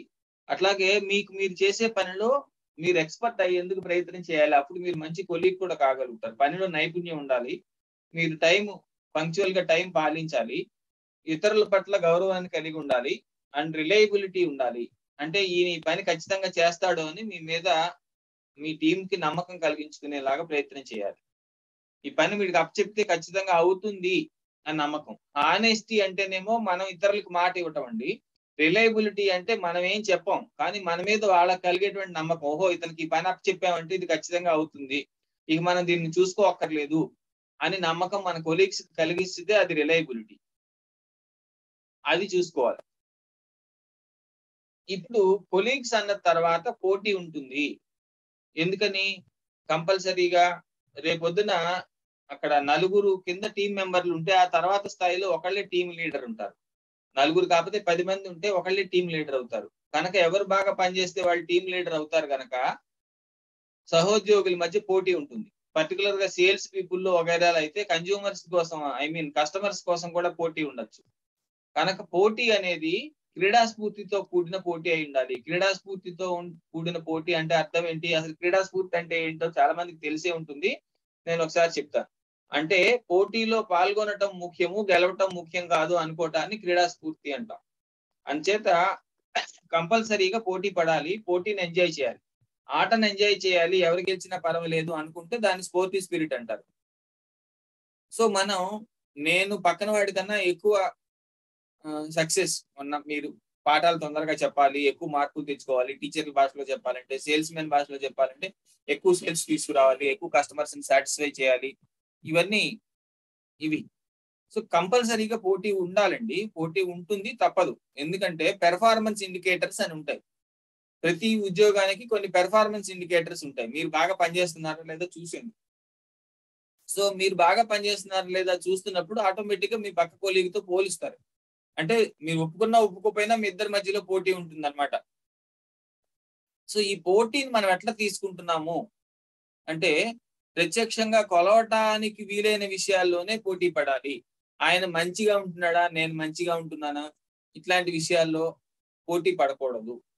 ఆయన మాట తీరు బాగుందా? నేను ఇందాక చెప్పాను. టీచర్స్ అయితే మార్కుల విషయంలో పోటీ పడొచ్చు. హోంవర్క్ చేయించడం విషయంలో పోటీ పడొచ్చు. లేకపోతే ఇంకో విషయంలో పోటీ పడొచ్చు. అందుకోసమనే మంచి ఆర్గనైజేషన్ అయితే సహోద్యోగుల మధ్య, కొలీగ్స్ మధ్యలో, ఒకే టీం మెంబర్స్ మధ్యలో పోటీ ఉంటే దాని రూల్స్ ఏంటి, దాని పెర్ఫార్మెన్స్ ఇండికేటర్స్ ఏంటో క్లియర్ గా తెలియజేస్తారు. అప్పుడు గొడవ ఉండదు సాధ్యమైనంత వరకు. మిగిలిన విషయాలు మనకు అనవసరం. సో ముఖ్యంగా చూడాల్సిన విషయం ఏంటంటే నేను ఎప్పుడు గమనించింది, ఏ విషయంలో పోటీ పడినా చిన్న ఎగ్జాంపుల్ చెప్తాం. మనం ఎవరితోనన్నా కలిసి బండి మీదో సైకిల్ మీదో ఎక్కడికో వెళ్తున్నాం అనుకోండి. మీరు వెళ్తున్నారు, రోడ్డు మీద ఇంకొక అతను కూడా వెళ్తున్నారు. సడన్ గా మీకు ఎందుకో పోటీ పడాలనిపించింది వాళ్ళు. ఫర్ ఎగ్జాంపుల్ అందరం పెద్దవాళ్ళం కనుక ఇప్పుడు సైకిల్ అనుకుండా కార్ అనుకుందాం. లేదు మా చిన్నప్పుడు అయితే సైకిల్ వెళ్తుంటే, మా ఊళ్ళో కాల ఒడ్డున సైకిల్ మీద వెళ్తూ ఉంటే ఎవరో పక్కన వెళ్తుంటే ఆ పక్కన వాడి మీద సడన్ గా మనకి పోటీ పడాలనిపిస్తుంది. మనం పోటీ పడతాం, గట్టిగా తొక్కుతాం. వాడు కూడా చూస్తే గట్టిగా తొక్కుతాడు. సో పోటీ పడటం వల్ల ఏం జరుగుతుందంటే మామూలుగా మన ఊరు వెళ్ళటానికి అరగంట పడితే పోటీ పడినప్పుడు 20 నిమిషాల్లోనే వెళ్ళిపోతాం. మనం గెలుస్తాం, అవతలవాడు గెలుస్తాడా అనేది వేరే విషయం. కనుక పోటీ ఆరోగ్యకరమైనది అయినప్పుడు మీ సామర్థ్యాలు, మీ రికార్డులు మెరుగుపడతాయి. కనుక కొలీగ్స్ తో పోటీ పడండి, కానీ అది ఆరోగ్యకరమైన పోటీగా ఉంచుకోండి. వాళ్ళని చూసి మీరు ఏం నేర్చుకోగలరు, వాళ్ళని చూసి మీ తప్పులు ఎట్లా సరి చేసుకోగలరు అని అనుకున్నప్పుడు, ఎందుకంటే ఇద్దరు ఒకే రకమైన పని చేస్తున్నప్పుడు మీ పనిని మీరు మెరుగుపరుచుకునేందుకు ఇతరులతో పోటీ పడటం గమనిస్తుంది. ఈ విషయం ఇంకొక మాట కూడా చెప్తానండి మీకు. మా చిన్నప్పుడు మా ఫ్రెండ్స్ మాట్లాడుకుంటూ ఒకసారి అనేవాళ్ళం, మనందరం చిన్నప్పుడు సైకిల్ తొక్కిన వాళ్ళమే కనుక మీకు గమనించి ఉంటారు. సైకిలు మనం నిదానంగా పరధ్యానంగా తొక్కుతున్నప్పుడు చాలా సార్లు కాలు కింద పెట్టాల్సి వచ్చో లేకపోతే ఇంకొకటో అవుతుంది. అదే మీరు ఎక్కడికన్నా వెళ్ళాలని చాలా వేగంగా సైకిల్ హడావుడిగా స్పీడ్ గా తొక్కుతున్నారు అనుకోండి, చాలా హడావుడిగా వేగంగా తొక్కుతున్నప్పటికీ మీరు సైకిల్ కి బ్రేక్ వేయాల్సిన అవసరం కానీ, కాలు కింద పెట్టాల్సిన అవసరం కానీ ఎప్పుడూ కానీ రాదు. ఎందుకు ఇలా జరుగుతుంది? నిదానంగా తాపీగా తొక్కుతున్నప్పుడే ఎందుకు జరుగుతుంది అంటే, మనం పోటీలో ఉన్నప్పుడు మన సెన్సెస్ అన్ని చాలా యాక్టివ్ గా పనిచేస్తాయి. మనం చాలా ఇదిగా పనిచేస్తాం. అందుకని తక్కువ తప్పులు చేస్తాం. అదే కాస్త ఆహ్, మనం కాంపిటీటివ్ స్పిరిట్ లో లేనప్పుడు ఏం చేస్తామంటే కాస్త నిర్లక్ష్యంగా ఉంటాం గనక తెలియకుండా జడ్జిమెంటల్ ఎర్రర్స్ ఎక్కువొస్తాయి. ఎక్కువ తప్పులు చేస్తాం. కనుక కాంపిటీషన్‌లో ఉండటం, ఆరోగ్యకరమైన కాంపిటీషన్ అనేది ఎప్పుడూ మీ యొక్క సామర్థ్యాలను పెంచుతుంది. మంచి కాంపిటీషన్ ఉండండి. మంచి కాంపిటీషన్ ఎంకరేజ్ చేయండి. ఈ మాట చెప్పి ఇంకో స్లైడ్‌లోకెళ్ళే ముందు ముఖ్యంగా విషయం, మీతో ఎవరైనా పోటీ పడుతుంటే వాళ్ళని మీ శత్రువులు అనుకోకండి. వాళ్ళతో వాళ్ళని నెగెటివ్‌గా చూడటం మానేయండి. That is the most important thing. పోటీ అనేది ఆరోగ్యకరమైనది. పోటీ అనేది అనివార్యమైనది, తప్పనిసరి. మీకు తెలిసిన ఫ్రెండు, మీతో కలిసి పనిచేస్తున్న ఫ్రెండ్ మీతో పోటీ పడుతుంటే మీరు సంతోషించాలి. పోటీ పడటం వల్ల. అంతేగాని ఇప్పుడు చూడండి, ఇప్పుడు ఒక కస్టమర్ దగ్గరికి వెళ్తున్నాం. ఫర్ ఎగ్జాంపుల్ సేల్స్ భాషలో మాట్లాడుకుందాం. ఒక కస్టమర్ దగ్గరికి మీరు వెళ్తున్నారు. మీ ఫ్రెండ్ కూడా వెళ్తున్నాడు. మీ ఇద్దరిలో ఎవరు చేసినా మీ కంపెనీకే లాభం. మీకు తెలియకుండా మూడో కంపెనీ వాడు ఎవరో, నాలుగో కంపెనీ వాడు ఎవరో, వేరే వాడు కూడా వెళ్ళొచ్చు కదా! దాన్ని మీరేం ఆపలేరు కదా! కనుక మీ ఇద్దరిలో ఎవరో ఒకరు గెలిస్తే మీ కంపెనీకి లాభం. అందుచేత విపులాచ పృథ్వీ అన్నారు. అంటే ఈ భూమి చాలా విశాలమైనది. చాలా అందరికి చాలా అవకాశాలుంటాయి. చాలా పోటీ ఉంటుంది. మీరేదో పక్కన మీ కొలీగ్‌ని పోటీలోంచి తప్పించినంత మాత్రాన మీకు ప్రపంచంలో పోటీ లేకుండా పోదు. కనుక ఆ పోటీ పడేది మన కొలీగ్‌తో పడితే మన ఇద్దరి యొక్క సామర్థ్యాలు పెరుగుతాయి గనక మనకి ఓవరాల్‌గా మన సంస్థకి లాభం ఉంటుంది. తెలియకుండానే మనకు కూడా లాభం ఉంటుంది. ఆ కస్టమర్ మనవాడే అవుతాడు గనుక. సో పోటీదారులు ప్రత్యర్థులు మాత్రమే శత్రువులు కాదు, అది గమనించాలి. ప్రత్యర్థి అంటే ఒకే లక్ష్యం కోసం పనిచేసేవాడు. పోటీ వ్యక్తిగతం కాదు, వృత్తిగతం మాత్రమే. అందుకని పోటీని ఎప్పుడు వృత్తికి మాత్రమే పరిమితం చేయండి, వ్యక్తిగతంగా తీసుకోకండి. పోటీలో జయాపజయాలు కేవలం ప్రతిభా ప్రదర్శన మీద. ఉదాహరణకి ఇందాక అనుకున్నాం, ఒక కస్టమర్ ని ఇద్దరు సేల్స్ మెన్ వెళ్ళి ఒకే టీమ్ లో ఉన్న వాళ్ళు ఒకళ్ళకి తెలియకుండా ఒకళ్ళు కన్విన్స్ చేద్దామని ట్రై చేశారు అనుకోండి కమిషన్ కోసం. అతను అసలు మీ ఇద్దరు ప్రతిభ మీద ఆధారపడి కాకుండా అతనికి సెంటిమెంట్ మీదో అతనికి దేని మీద ఆధారపడి డిసిషన్ తీసుకోవచ్చు. అదృష్టవశాత్తు అతని సెంటిమెంట్ నీకు కలిస్తే నువ్వు సక్సెస్ అవ్వచ్చు, నీ కొలీగ్ కలిస్తే అతను సక్సెస్ అవ్వచ్చు. మీ ఇద్దరికి కలవకుండా మూడో వాడికి కలిస్తే కనుక మనం పెద్దవాళ్ళం, మెచ్యూర్ అవుతున్నాం. చిన్నపిల్లలు అదే టీనేజ్ పిల్లల్లాగా మనం ప్రవర్తించకూడదు. అంటే ఇక్కడ గమనించాల్సిన విషయం ఏంటంటే అనేక సార్లు మన ప్రతిభ మీద మాత్రమే ఆధారపడి విజయాలు రావు. మనకు తెలియకుండా మిగిలిన విషయాలు చాలా ఫ్యాక్టర్స్ ఉంటాయి. కనుక మన ప్రతిభ మీద ఆధారపడి మనం పోటీ పడాలి. కానీ జయాపజయాలను మాత్రం మనం తీసేసుకుని సీరియస్ గా ఓడిపోతే అదేదో పెద్ద జీవితానికి నష్టం అయిపోయినట్టు, గెలిస్తే మనం ఏదో ప్రపంచాన్ని జయించినట్టు కూడా తీసుకోకూడదు. అలా తీసుకోనప్పుడు మనం కొలీగ్స్ తో ఫ్రెండ్లీగా ఉండగలుగుతాము. అలా తీసుకుంటే కొలీగ్స్ తో ఫ్రెండ్లీగా ఉండలేము. ఇవి చాలా ఇంపార్టెంట్ ఇది. సో తాత్కాలిక గెలుపు ఓటములు శాశ్వత అభివృద్ధికి ఆటంకం కానీరాదు. ఇక్కడ మీరు ఒక కొలీగ్ తో పోటీ పడి మీకు రావాల్సిన టార్గెట్ అతను తీసుకున్నాడు, మీకు రావాల్సిన క్రెడిట్ అతనికి తీసుకున్నాడు అని మీరు అతనితో తగాదా పడ్డారనుకోండి. అతనితో తగాదా పడి అప్పుడు ఏమవుతుంది, దానివల్ల మీ సర్వీస్ రికార్డ్ లో బ్లాక్ మార్క్ వచ్చేందుకు అవకాశం ఉంటుంది. మీరు శాశ్వతంగా ప్రమోషన్ కోల్పోయే అవకాశం ఉంటుంది, లేదా ఒక్కోసారి ఉద్యోగాన్ని కోల్పోయే అవకాశం కూడా ఉంటుంది. అంటే మీరు ఎమోషన్ ని కంట్రోల్లో చేసుకోలేకపోతే ఒక ఉద్యోగిని, మీ కొలీగ్ ని మీకన్నా బాగా పనిచేశాడు, మీకు రావాల్సిన క్రెడిట్ అతను కొట్టేశాడు, మీకు రావాల్సిన కస్టమర్ అతను కొట్టేశాడు అనే ఉద్దేశంతో మీరు అతని మీద శత్రుత్వం పెంచుకున్నట్టయితే ఆ శత్రుత్వము మీ ఇద్దరికి మధ్యలో పరిమితం కాదు, అది మీ ఉద్యోగ జీవితం మీద ప్రభావాన్ని చూపిస్తుంది. ఇది మనం గమనించాలి. కనుక తాత్కాలిక గెలుపు ఓటమి అనేది అంటే ఇవాళ ఒక కస్టమర్ ని గెలవచ్చు, ఇవాళ మనకి ఒక సబ్జెక్ట్ లో వాళ్ళకి ఎక్కువ మార్కులు రావచ్చు, మనకు తక్కువ మార్కులు రావచ్చు. మీరు టీచర్ గా పనిచేస్తూ ఉంటే మీరు పక్కన టీచర్ తో పోటీ పడితే అది ఒక పరీక్షకే పరిమితం కాదు, చాలా పరీక్షలు ఉంటాయి. ఒకసారి ఒక పరీక్షలో ఆడు గెలవచ్చు, ఒకసారి ఒక పరీక్షలో మనం గెలవచ్చు, ఇదవచ్చు. కనుక మనం దీన్ని 1-2 సార్లు జాగ్రత్తగా గమనించుకోవాలి. సహోద్యోగుల మధ్యలో స్నేహం, ఇందాక పోటీ గురించి మాట్లాడుకున్నాం. స్నేహం సంగతి కూడా చాలా జాగ్రత్తలు తీసుకోవాలి. సహోద్యోగులు అందరూ మిత్రులు కాలేరు. నిన్న స్నేహం అంటే ఏంటో ఎలాబరేట్ గా చెప్పుకున్నాం. సో స్నేహము అంటే అవతల వాళ్ళతో అరమరికలు లేకుండా మనం నష్టపోయినా పర్వాలేదు అనే ఫీలింగ్ తో అవతల వాళ్ళకి మనం ఏదైనా ఇవ్వగలిగితే, అవతల వాళ్ళ నుంచి మన మనస్సు ఆనందంగా స్పందించగలిగితే అవతల వాళ్ళని చూసినప్పుడు అది స్నేహం. So all colleagues cannot be friends. Colleagues అందరూ ఫ్రెండ్స్ కాలేరు. కనుక కలిసి పని చేయడానికి ఫ్రెండ్సే అవ్వాల్సిన పని లేదు. మీ ఫ్రెండ్షిప్ కారణంగా మీ పని సామర్థ్యం తగ్గకూడదు. మీరు ఒక మనిషితో ఎక్కువ ఫ్రెండ్లీగా ఉండటం వల్ల మీ యొక్క పని సామర్థ్యం తగ్గితే, ఫర్ ఎగ్జాంపుల్ మీ కొలీగు మీరు కలిసి పనిచేయాల్సి వచ్చింది అనుకోండి, అతను మీకు ఫ్రెండ్, అతను సరిగ్గా పనిచేయట్లేదు. అతను సరిగ్గా పనిచేస్తున్నప్పుడు అతని ఫ్రెండ్ గనక మీ మాట లెక్క చేయడు, మీరు చెప్పిన వినడు, తేలిగ్గా తీసుకుంటాడు. దానివల్ల ఏమవుతుంది, ఓవరాల్ గా మీ యొక్క కెపాసిటీ తగ్గిపోతుంది, మీ పెర్ఫార్మెన్స్ తగ్గిపోతుంది. కనుక మీరు పక్కన వాళ్ళతో ఫ్రెండ్షిప్ చేస్తే, లేదు మీ ఇద్దరు ఫ్రెండ్స్ కనుక మీ ఇద్దరు ఏదో క్రికెట్ గురించో రాజకీయాల గురించో వేరే మంచి విషయాల గురించో మాట్లాడుకుంటూ ఇద్దరు పని ఎగ్గొడితే అది ప్రాబ్లం. సో మీ ఫ్రెండ్షిప్ యొక్క ఫలితం ఏముంటుంది, ఉద్యోగ జీవితం మీద ఫ్రెండ్షిప్ ఫలితం ఏముంటుంది అనే దాన్ని స్పష్టంగా మీరు చూసుకోవాలి. ఇది చాలా చాలా ఇంపార్టెంట్. ఇంకొక విషయం ఏంటి, మీరు ఉద్యోగంలో ఫ్రెండ్లీగా ఉన్నప్పుడు ఫ్రెండ్స్ మధ్యలో ఉండే రూల్స్ వేరు, మీరు ఒక సంస్థలో ఉద్యోగులుగా పాటించాల్సిన రూల్స్ వేరు. మీరు ఫ్రెండ్స్ గా అయితే ఫ్రెండ్స్ మధ్యలో రూల్స్ ఏమి ఉండవు, మీరేం పాటించినా పాటించకపోయినా పర్వాలేదు. కానీ మనము ఆఫీసులో ఉన్నంత వరకు, ఆఫీస్ డ్యూటీ మీద ఉన్నంత వరకు ముందు ఎంప్లాయీస్, తర్వాత మాత్రమే ఫ్రెండ్స్, అది గుర్తుపెట్టుకోవాలి. సో ఆర్గనైజేషన్ ప్రకారము ఖచ్చితంగా ఏ రూల్స్ పాటించాలో ఆ రూల్స్ పాటించాలి. ఫ్రెండ్షిప్ కారణంగా రూల్స్ ని అవాయిడ్ చేయటం కానీ, రూల్స్ ని ఓవర్ రూల్ చేయటం కానీ ఇవేమి చేయకూడదు. పర్టికులర్లీ ఎంత ఫ్రెండ్ అయినా పక్క సీట్ లో ఉన్న వాళ్ళు పక్క టీచరు, మీ ఇద్దరు టీచర్స్ అనుకోండి, మీ ఇద్దరు ఫ్రెండ్స్ చిన్నప్పటి నుంచి. అయితే మీరు చిన్నప్పటి నుంచి ఫ్రెండ్ కనుక మీరు వాడి ఇంటికి వెళ్ళినప్పుడు మిమ్మల్ని ఏరా అనుకోండి, ఆయన ఉన్నప్పుడు అంటాడు, మీరు పక్కన స్టూడెంట్స్ ముందు ఏరా అనకూడదు, లేకపోతే ఇంకొకటి ఇట్లాంటి మర్యాద అతిక్రమణలు చేయకూడదు.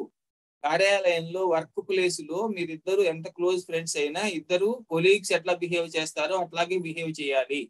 ఇది చాలా చాలా ఇంపార్టెంట్. అందుచేత ఇందాక చెప్పినట్టు శత్రువులతో మనం ఎలాగో చచ్చినట్టుగా మర్యాదగా ప్రవర్తిస్తాం కార్యాలయంలో, కానీ కార్యాలయంలో ఫ్రెండ్స్ తో ఎట్లా ప్రవర్తిస్తున్నాం అనేది చాలా ఇది. ముఖ్యంగా చిన్న వయసు వాళ్ళు, 25-30 సంవత్సరాల వయసు వాళ్ళు, కొత్తగా కెరీర్స్ మొదలు పెట్టిన వాళ్ళు ఈ ఫ్రెండ్స్ విషయంలో కొంచెం చాలా ఓవర్ గా చేస్తుంటారు. వర్క్ ప్లేస్ లో ఫ్రెండ్స్ తో చాలా ఒక రకంగా బిహేవ్ చేస్తుంటారు. దీని వల్ల వాళ్ళ మీద ఒక దురభిప్రాయం కలుగుతుంది, వాళ్ళ సీనియర్స్ కి మిగిలిన కొలీగ్స్ కి ఒక దురభిప్రాయం కలుగుతుంది. భుజాల మీద చేతులు వేసుకోవటం, వాడి సీట్ లో పనిచేస్తుంటే నువ్వు వెనక నుంచి వెళ్ళి వాడి భుజాల మీద చేతులు వేయటం, వాడి స్క్రీన్ చూడటం, ఇట్లాంటి పనులు చాలా చేస్తారు.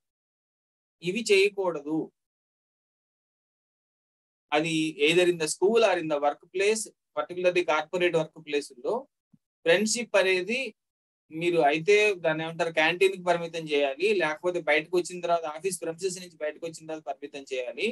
మీరిద్దరూ డ్యూటీలో ఉండగా ఫ్రెండ్షిప్ అనేది కుదరదు, ఫ్రెండ్షిప్ లో ఉంచకూడదు. This is most important thing. So సహోద్యోగులతో ఇతర వ్యవహారాల విషయాలకు వస్తే మనం బాగా గుర్తుపెట్టుకోవాల్సిన విషయం ఏంటంటే, ఆ వ్యక్తి మీకు నచ్చినా నచ్చకపోయినా ఆ వ్యక్తి మీకు నచ్చడండి. ఒకసారి ఏమనుకుంటామంటే అతనిలో మీరు ఏదో చూస్తారు, వాడంత వెధవ ఇంకోటి లేడండి అనుకున్నప్పటికీ వాడి ఉద్యోగం ఏం ఊడిపోదు. వాడి కొలీగుగా అతనికి ఇవ్వాల్సినటువంటి మర్యాద ఇచ్చి తీరాల్సిందే. అతని హోదాకి, ఆ మనిషికి ఏమండి అని మాట్లాడాల్సిందే, వాడు ఎలాగైనా సరే మీరు మాట్లాడాల్సిన సందర్భం వస్తే. లేకపోతే అవాయిడ్ చేస్తే, అదే మీరు కాగితం మీద రాస్తే ఫ్రెండ్ అనో సార్ అనో మీ కార్పొరేట్ స్ట్రక్చర్ లో మీరు ఎట్లా సంబోధించాలో అట్లా సంబోధించాల్సిందే. వాడు వెధవ కనుక నేను అట్లా చేయను అంటే కుదరదు, నువ్వు ఉద్యోగం వదులుకోవాలి నీకు చేయను అనుకుంటే. ఇది చాలా మోస్ట్ ఇంపార్టెంట్ థింగ్, ఇది మీరు గమనించాలి. అందుచేత అవతల వాడు వెధవ అనుకోని పరిస్థితిలోకే మనం రావాలి, లేదా దాన్ని అవాయిడ్ చేసుకోవాలి, అర్థం చేసుకునే ప్రయత్నం చేయాలి. సో పర్టికులర్లీ కొలీగ్స్ గురించి మనం ఫిర్యాదు చేసేటప్పుడు ఎప్పుడు ఓరల్ గా ఫిర్యాదు చేయకండి. రికార్డెడ్ ఎవిడెన్స్ ఉండాలి. సార్ వాడు అలా చేశాడు సార్, వీడు ఇలా చేశాడు సార్ అని చెప్పకండి.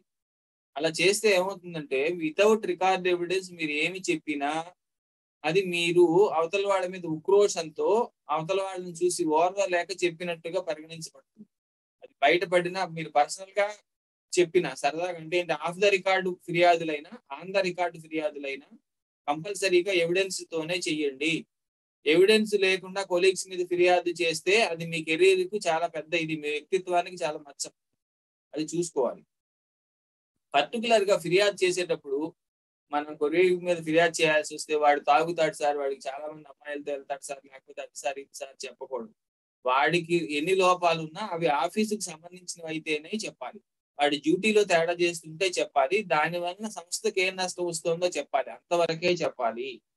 సంస్థకి నష్టం రాకపోతే వాడి వ్యక్తిత్వ లోపాల గురించి మన ఆఫీసర్స్ దగ్గర కానీ మన ఇతర కొలీగ్స్ దగ్గర కానీ పని చేయకూడదు. కొలీగ్ అంటే ఉద్యోగి, వాడి ఉద్యోగానికి సంబంధించిన విషయాలు మాత్రమే మనం మాట్లాడాలి. వాడు వ్యక్తిగా ఎలా ఉంటాడు అనేది మనకు అనవసరం. ఎప్పటి వరకు అనవసరం?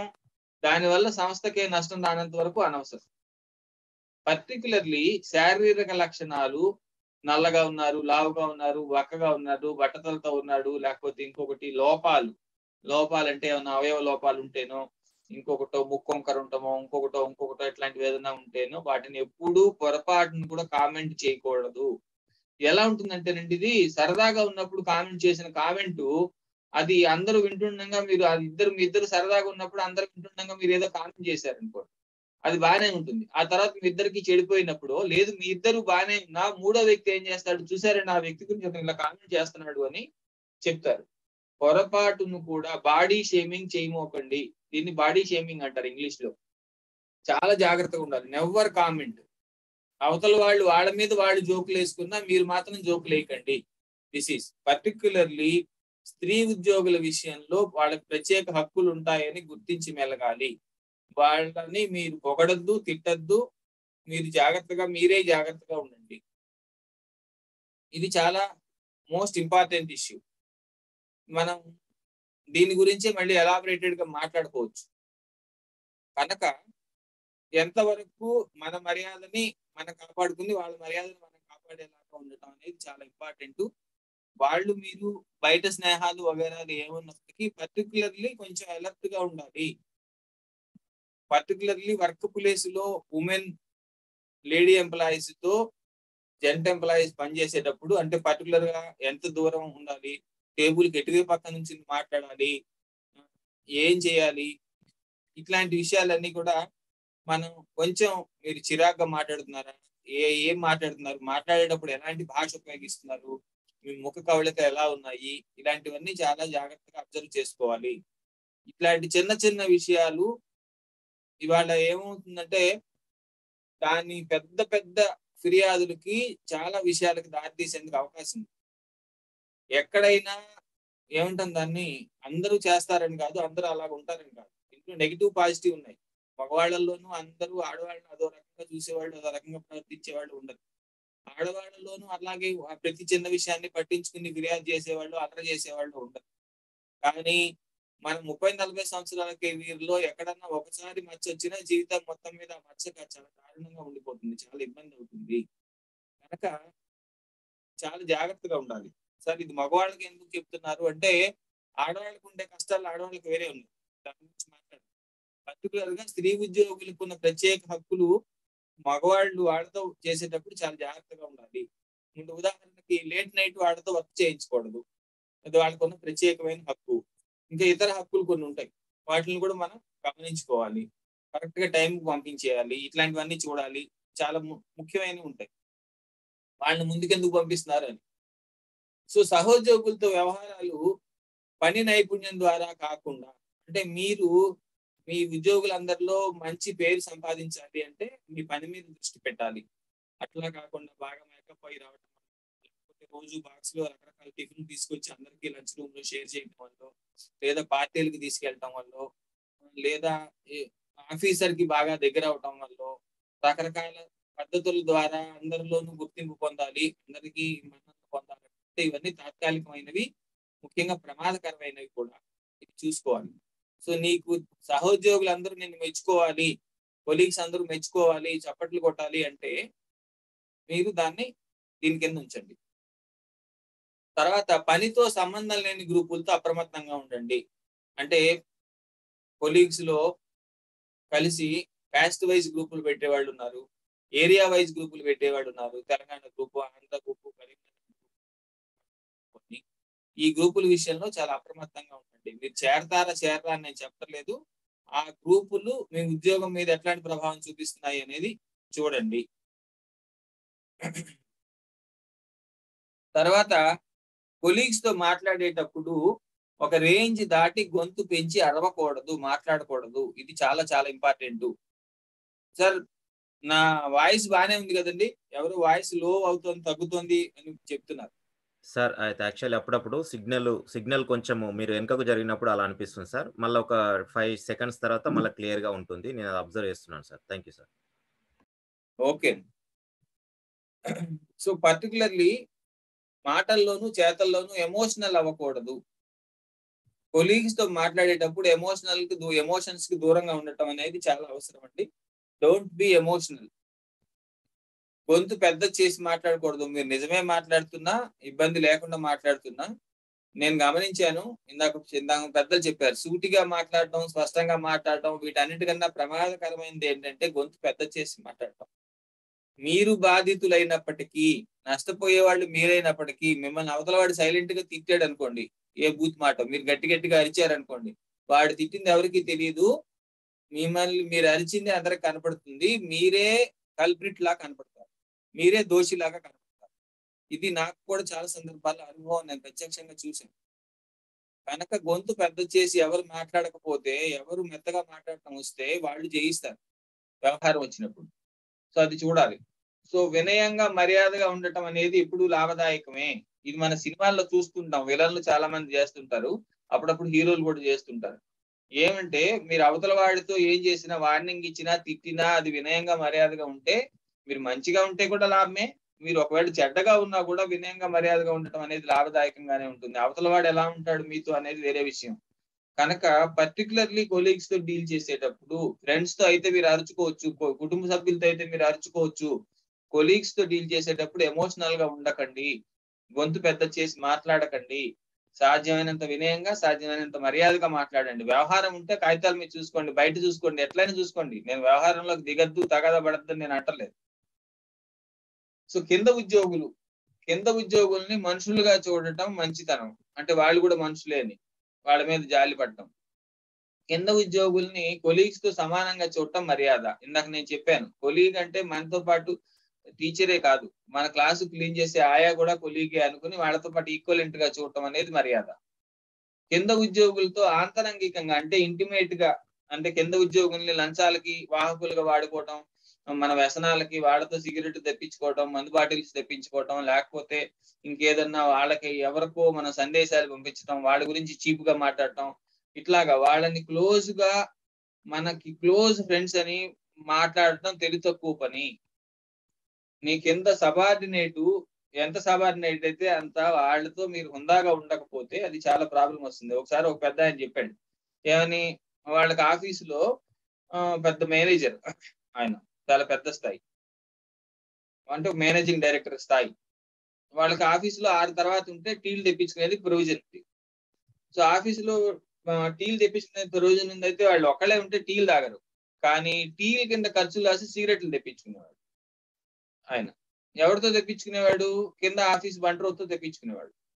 అలా 4 రోజులు, ఒక వారం రోజులు తెప్పించుకున్న తర్వాత రెండో వారంలో ఒక టీ ఖర్చు బదులు రెండు టీలు ఖర్చు వస్తుంది. ఏమిటి అంటే, నేను కూడా ఒక టీ అంటే టీ బదులు వాడు కూడా సిగరెట్ కొనుక్కొని రాస్తున్నాడు. ఇది సో ఇది అంటే మనకు అక్కడ మేనేజింగ్ డైరెక్టర్ స్థాయి వ్యక్తి బంట్రోతికి లోపు అయిపోయాడు ఒక సిగరెట్ ఖర్చు కోసం దీన్ని చేయటం. సో సొంత పనులకి బలహీనతలకు కింద ఉద్యోగుల మీద ఆధారపడటం చాలా ప్రమాదం. ఇది చాలా గుర్తించాలి. వాళ్ళని మనుషుల్లాగా చూడండి, మీ కొలీగ్స్ లాగా చూడండి, వీళ్ళకి ఎంత మర్యాద ఇవ్వాలో అంత మర్యాద ఇవ్వండి. కానీ మీ సీక్రెట్స్ వాళ్ళతో పంచుకోవటం, మీ వ్యసనాలకు వాళ్ళని వాడుకోవటం, వాళ్ళ మీద ఆధారపడటం చాలా చాలా ప్రమాదం, చాలా ఎక్కువ ప్రమాదం. కనపడినంత వాడు మన కింద వాడే కదా, ఎక్కడికి పోతాడు, మన కంట్రోల్లో ఉంటాడు అని అనుకునే భ్రమలో ఉండదు. సో ఫైనల్లీ అతి మంచితనానికి చేతకానంతనానికి పెద్ద తేడా లేదు. సో ఎక్కడ కట్ చేయాలో కొలీగ్స్ అక్కడ కట్ చేయాలి. వాళ్ళు నిజంగా తప్పు చేస్తుంటే నేను ముందే చెప్పారు, యూ గ్యాదర్ రికార్డెడ్ ఎవిడెన్స్. వాళ్ళ వల్ల సంస్థకు నష్టం జరుగుతుంది అనుకుంటే మీరు కరెక్ట్ గా ప్రాపర్ వేలో ఫిర్యాదు చేయండి. మీరు సంస్థ యొక్క నష్టాన్ని గురించి మాత్రమే మాట్లాడండి. నీ ఉద్యోగాన్ని, కొలీగ్ కోసం మంచితనానికి పోయి నీ ఉద్యోగాన్ని నువ్వు ఎసరు పెట్టుకోవద్దు. ఏ కొలీగ్ అయినా నీ ఉద్యోగాన్ని కాపాడలేడు, అవసరమైతే నేను మధ్యలో వదిలేసి వెళ్ళిపోతాడు. కనుక నీ ఉద్యోగాన్ని నువ్వే కాపాడుకోవాలి. స్నేహంగా ఉండటం మంచిది, పోటీగా ఉంటే పర్వాలేదు, శత్రుత్వం ప్రమాదము. ఎందుకంటే ఎంతమందితో శత్రుత్వం పెట్టుకుంటూ పోతాం. అందుచేత స్నేహంగానే సమస్యలు పరిష్కరించుకోండి. అవసరమైతే స్నేహంగా పోటీ పడండి. ఎవరిని శత్రువులుగా మార్చుకోవద్దు. పోటీదారులుగా మార్చుకుంటే ఇబ్బంది ఏం లేదు, ఇద్దరి యొక్క సామర్థ్యాలు మెరుగుపడతాయి. కానీ వర్క్ ప్లేస్ లో శత్రుత్వాలు వద్దు వద్దు వద్దు. అందుకనే మిత్రులను పెంచుకోండి, పోటీదారులను గౌరవించండి, శత్రువుల పట్ల అప్రమత్తంగా ఉండండి, చాలా జాగ్రత్తగా ఉండండి. వాళ్ళని ముఖ్యంగా ఏ విషయంలోనూ నువ్వా నేనా అనే పరిస్థితి తెచ్చుకోవద్దు, అది చాలా తెలివి తక్కువ పని. అక్కడ దాకా వస్తే నువ్వా నేనా అనే పరిస్థితి వచ్చినప్పుడు నేనే అవ్వాలి, నువ్వు అవ్వకూడదు. అంటే గెలిచేందుకు ఆఖరి నిమిషం వరకు ప్రయత్నం చేయాలి, గెలవాలి. అక్కడ దాకా రానీయకండి, అది మెయిన్ ఇంపార్టెంట్. సో ఉద్యోగిగా నీ గుర్తింపు, గౌరవం ముందుగా నీ సామర్థ్యం మీదనే ఆధారపడి ఉంటాయి. ఇది మీరు గమనించుకోండి. మీరు టీచర్ అయితే మీ పాఠం చెప్పే సామర్థ్యం మీద, మీరు సేల్స్ మ్యాన్ అయితే మీరు ఎన్ని సేల్స్ చేశారనే సామర్థ్యం మీద, మీరు కంప్యూటర్ ఇంజనీర్ అయితే మీ కోడింగ్ మీద, మీరు సివిల్ ఇంజనీర్ అయితే మీరు మీరు గీసే ప్లాన్లు, మీరు చేయించే పని సామర్థ్యం మీదనే మీ యొక్క గుర్తింపు, గౌరవం ఆధారపడి ఉంటాయి. కానీ పక్కన వాళ్ళతో నువ్వు ఎంత మంచిగా ఉన్నావు వగేరా అనే దాని మీద కాదు. కానీ మంచిగా ఉండటం ద్వారా మీ సమర్థత పెంచుకోవచ్చు. అనవసరంగా శత్రువులను పెంచుకోకండి. కానీ మంచిగా ఉండటం అనే పేరుతో మీ యొక్క సమర్థతని కోల్పోయి దీనిగా మారకండి. ఇది కొలీగ్స్ తోనండి. మనం ఇప్పుడు ఏమైనా బ్రేక్ కావాలండి. సో నేనేం బ్రేక్ తీసుకోవటం లేదు. 2 minutes లో నేను ఎవరైనా ఇక్కడ ఏదైనా మాట్లాడదలుచుకుంటే ఇప్పుడు చూద్దాం. నేను 4:50కి నేను అధికారిక సంబంధాలు, ఆఫీసర్ సుపీరియర్స్ తో రిలేషన్స్ అనే విషయాన్ని మాట్లాడతాను. So I'm stopping my sharing screen stop చేస్తున్నాను. In the next 2-3 minutes. అంటే ఎవరైనా ఏదైనా బ్రేక్ తీసుకోవాల్సి వస్తే తీసుకుంటారని నేను చేస్తున్నాను. నేను పాఠం చెప్తున్నంత సేపు బ్రేక్ తీసుకోవడానికి మీకు ఇదవ్వదు కదా. Exactly sir. సార్ అలాగే గంప సార్ గారు కూడా లైన్ లో ఉన్నట్టున్నారు సార్, ఒక్కసారి చూడండి.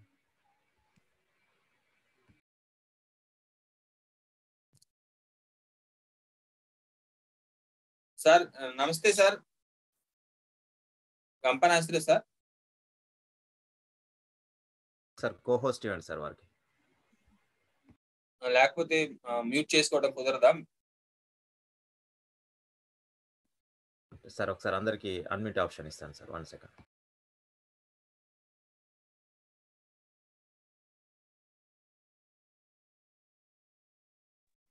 ఇంపాక్ట్ ఫౌండేషన్ అనే దాంట్లో ఉన్నది కదా. Yes sir, yes sir.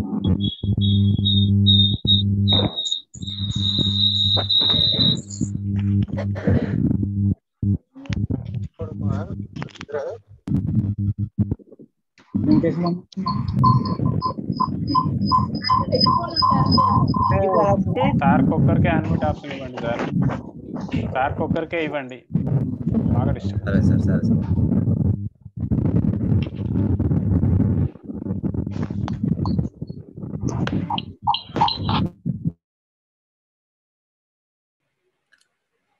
Sir Subbarao sir, మీరే అన్మ్యూట్ ఆప్షన్ ఇవ్వండి సార్ వారికి.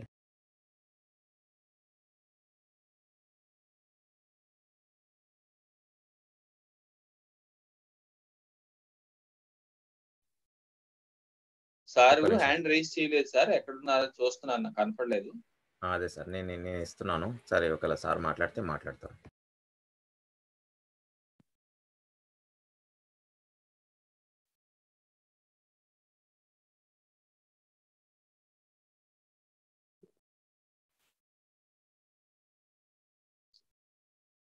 సరే సార్, సారు హ్యాండ్ రైజ్ చేయలేదు కనుక let us continue. Okay sir. So relations as an officer లేదా ఆఫీసర్ తో మన సంబంధాలు చాలా ఎక్కువ ఇంపార్టెంట్ టాపిక్ అండి. ఎందుకు ఇంపార్టెంట్ టాపిక్ అంటే మనిషి యొక్క వ్యక్తిత్వాన్ని పరీక్ష చేసేటువంటి విషయాల్లో అధికారం ఒకటి. ఎస్ సార్, అయి ఉండొచ్చు సార్. నాకు కూడా ఇంతకుముందు మీ అందరికీ ఇక్కడ ఉన్న వాళ్ళు ఎక్కువ మంది ఫెసిలిటేటర్స్ ఉన్నారు కనుక ఈ విషయాన్ని మీ దృష్టిలోకి తీసుకొస్తున్నాను. గంపా నాగేశ్వరరావు గారి పేరుతో కానీ ఇంపాక్ట్ లోగోతో కానీ ఎవరు వచ్చినా వాళ్ళకి కోహోస్ట్లు అది ఇవ్వమోకండి, అన్లెస్ వీడియో ఆన్ చేసుకుని ఆ వ్యక్తి మొహం చూస్తే కానీ అని సార్ చెప్పారు. ఈ కామన్ ప్రోగ్రామ్స్ లో ఇట్లా వేరే మన ఇంపాక్ట్ లోగో ఎక్కడన్నా దొరుకుతుంది కదా, గంపా నాగేశ్వరరావు గారి పేరు కూడా ఎక్కడన్నా దొరుకుతుంది, రీనేమ్ చేసుకుని వచ్చేస్తే దానివల్ల ఇబ్బందులు కలిగి స్క్రీన్ హ్యాంగ్ చేసినవి ఇట్లాంటి రకరకాల సమస్యలు వచ్చిన పరిస్థితులు ఉన్నాయి కనుక వీడియో ఆన్ చేస్తే గానీ కోహోస్ట్లు అది ఇవ్వకండి అని సార్ స్పెసిఫిక్ గా చెప్పున్నారు. నేను ఇంతకుముందు ప్రైవేట్ టీచర్స్ ప్రోగ్రామ్ రన్ చేస్తున్నప్పుడు కూడా ఇట్లాగ వస్తే ఒక అతను స్క్రీన్ వచ్చేసి కార్యక్రమాన్ని ఇబ్బంది పెట్టేందుకు ట్రై చేశాడు. లక్కీగా నేను ఆ రోజు సార్కి ఫోన్ చేస్తే సార్ రెస్పాండ్ అయ్యారు, నేను కాదని. కనుక గంపా నాగేశ్వరరావు గారి పేరుతో కానీ లేదా ఇంపాక్ట్ ఫౌండేషన్ పేరుతో కానీ వస్తే ఇమీడియట్ గా వాళ్ళు వీడియో ఆన్ చేసుకున్నప్పుడు మాత్రమే మనం ఇద్దాం.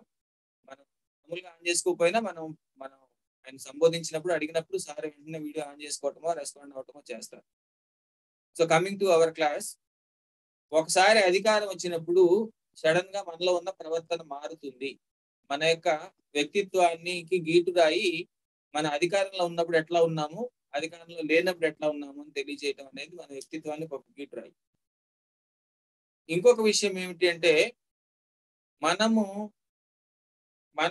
మనల్ని జీవితంలో మనం చెప్పుకున్నాం, జాబ్ అండ్ వర్క్ ప్లేస్ లో మాట్లాడుతున్నాం. వ్యాపారం చేసుకుంటూ ఉంటే ఓకే, వ్యాపారం చేసుకునే ఇది లేదు, డైరెక్ట్ గా సొంతంగా కస్టమర్ తో సంబంధం ఉండి వృత్తి చేసుకునే ఇది చాలా మందికి చాలా తక్కువ మందికి ఉంటుంది. అట్లాంటి వాళ్ళు ఎంతమంది ఉంటాం భారతీయ సమాజంలో? 10-20% ఉంటాం. మిగిలిన వాళ్ళందరూ ఏదో ఒక రకమైన జాబ్ చేసేవాళ్ళు.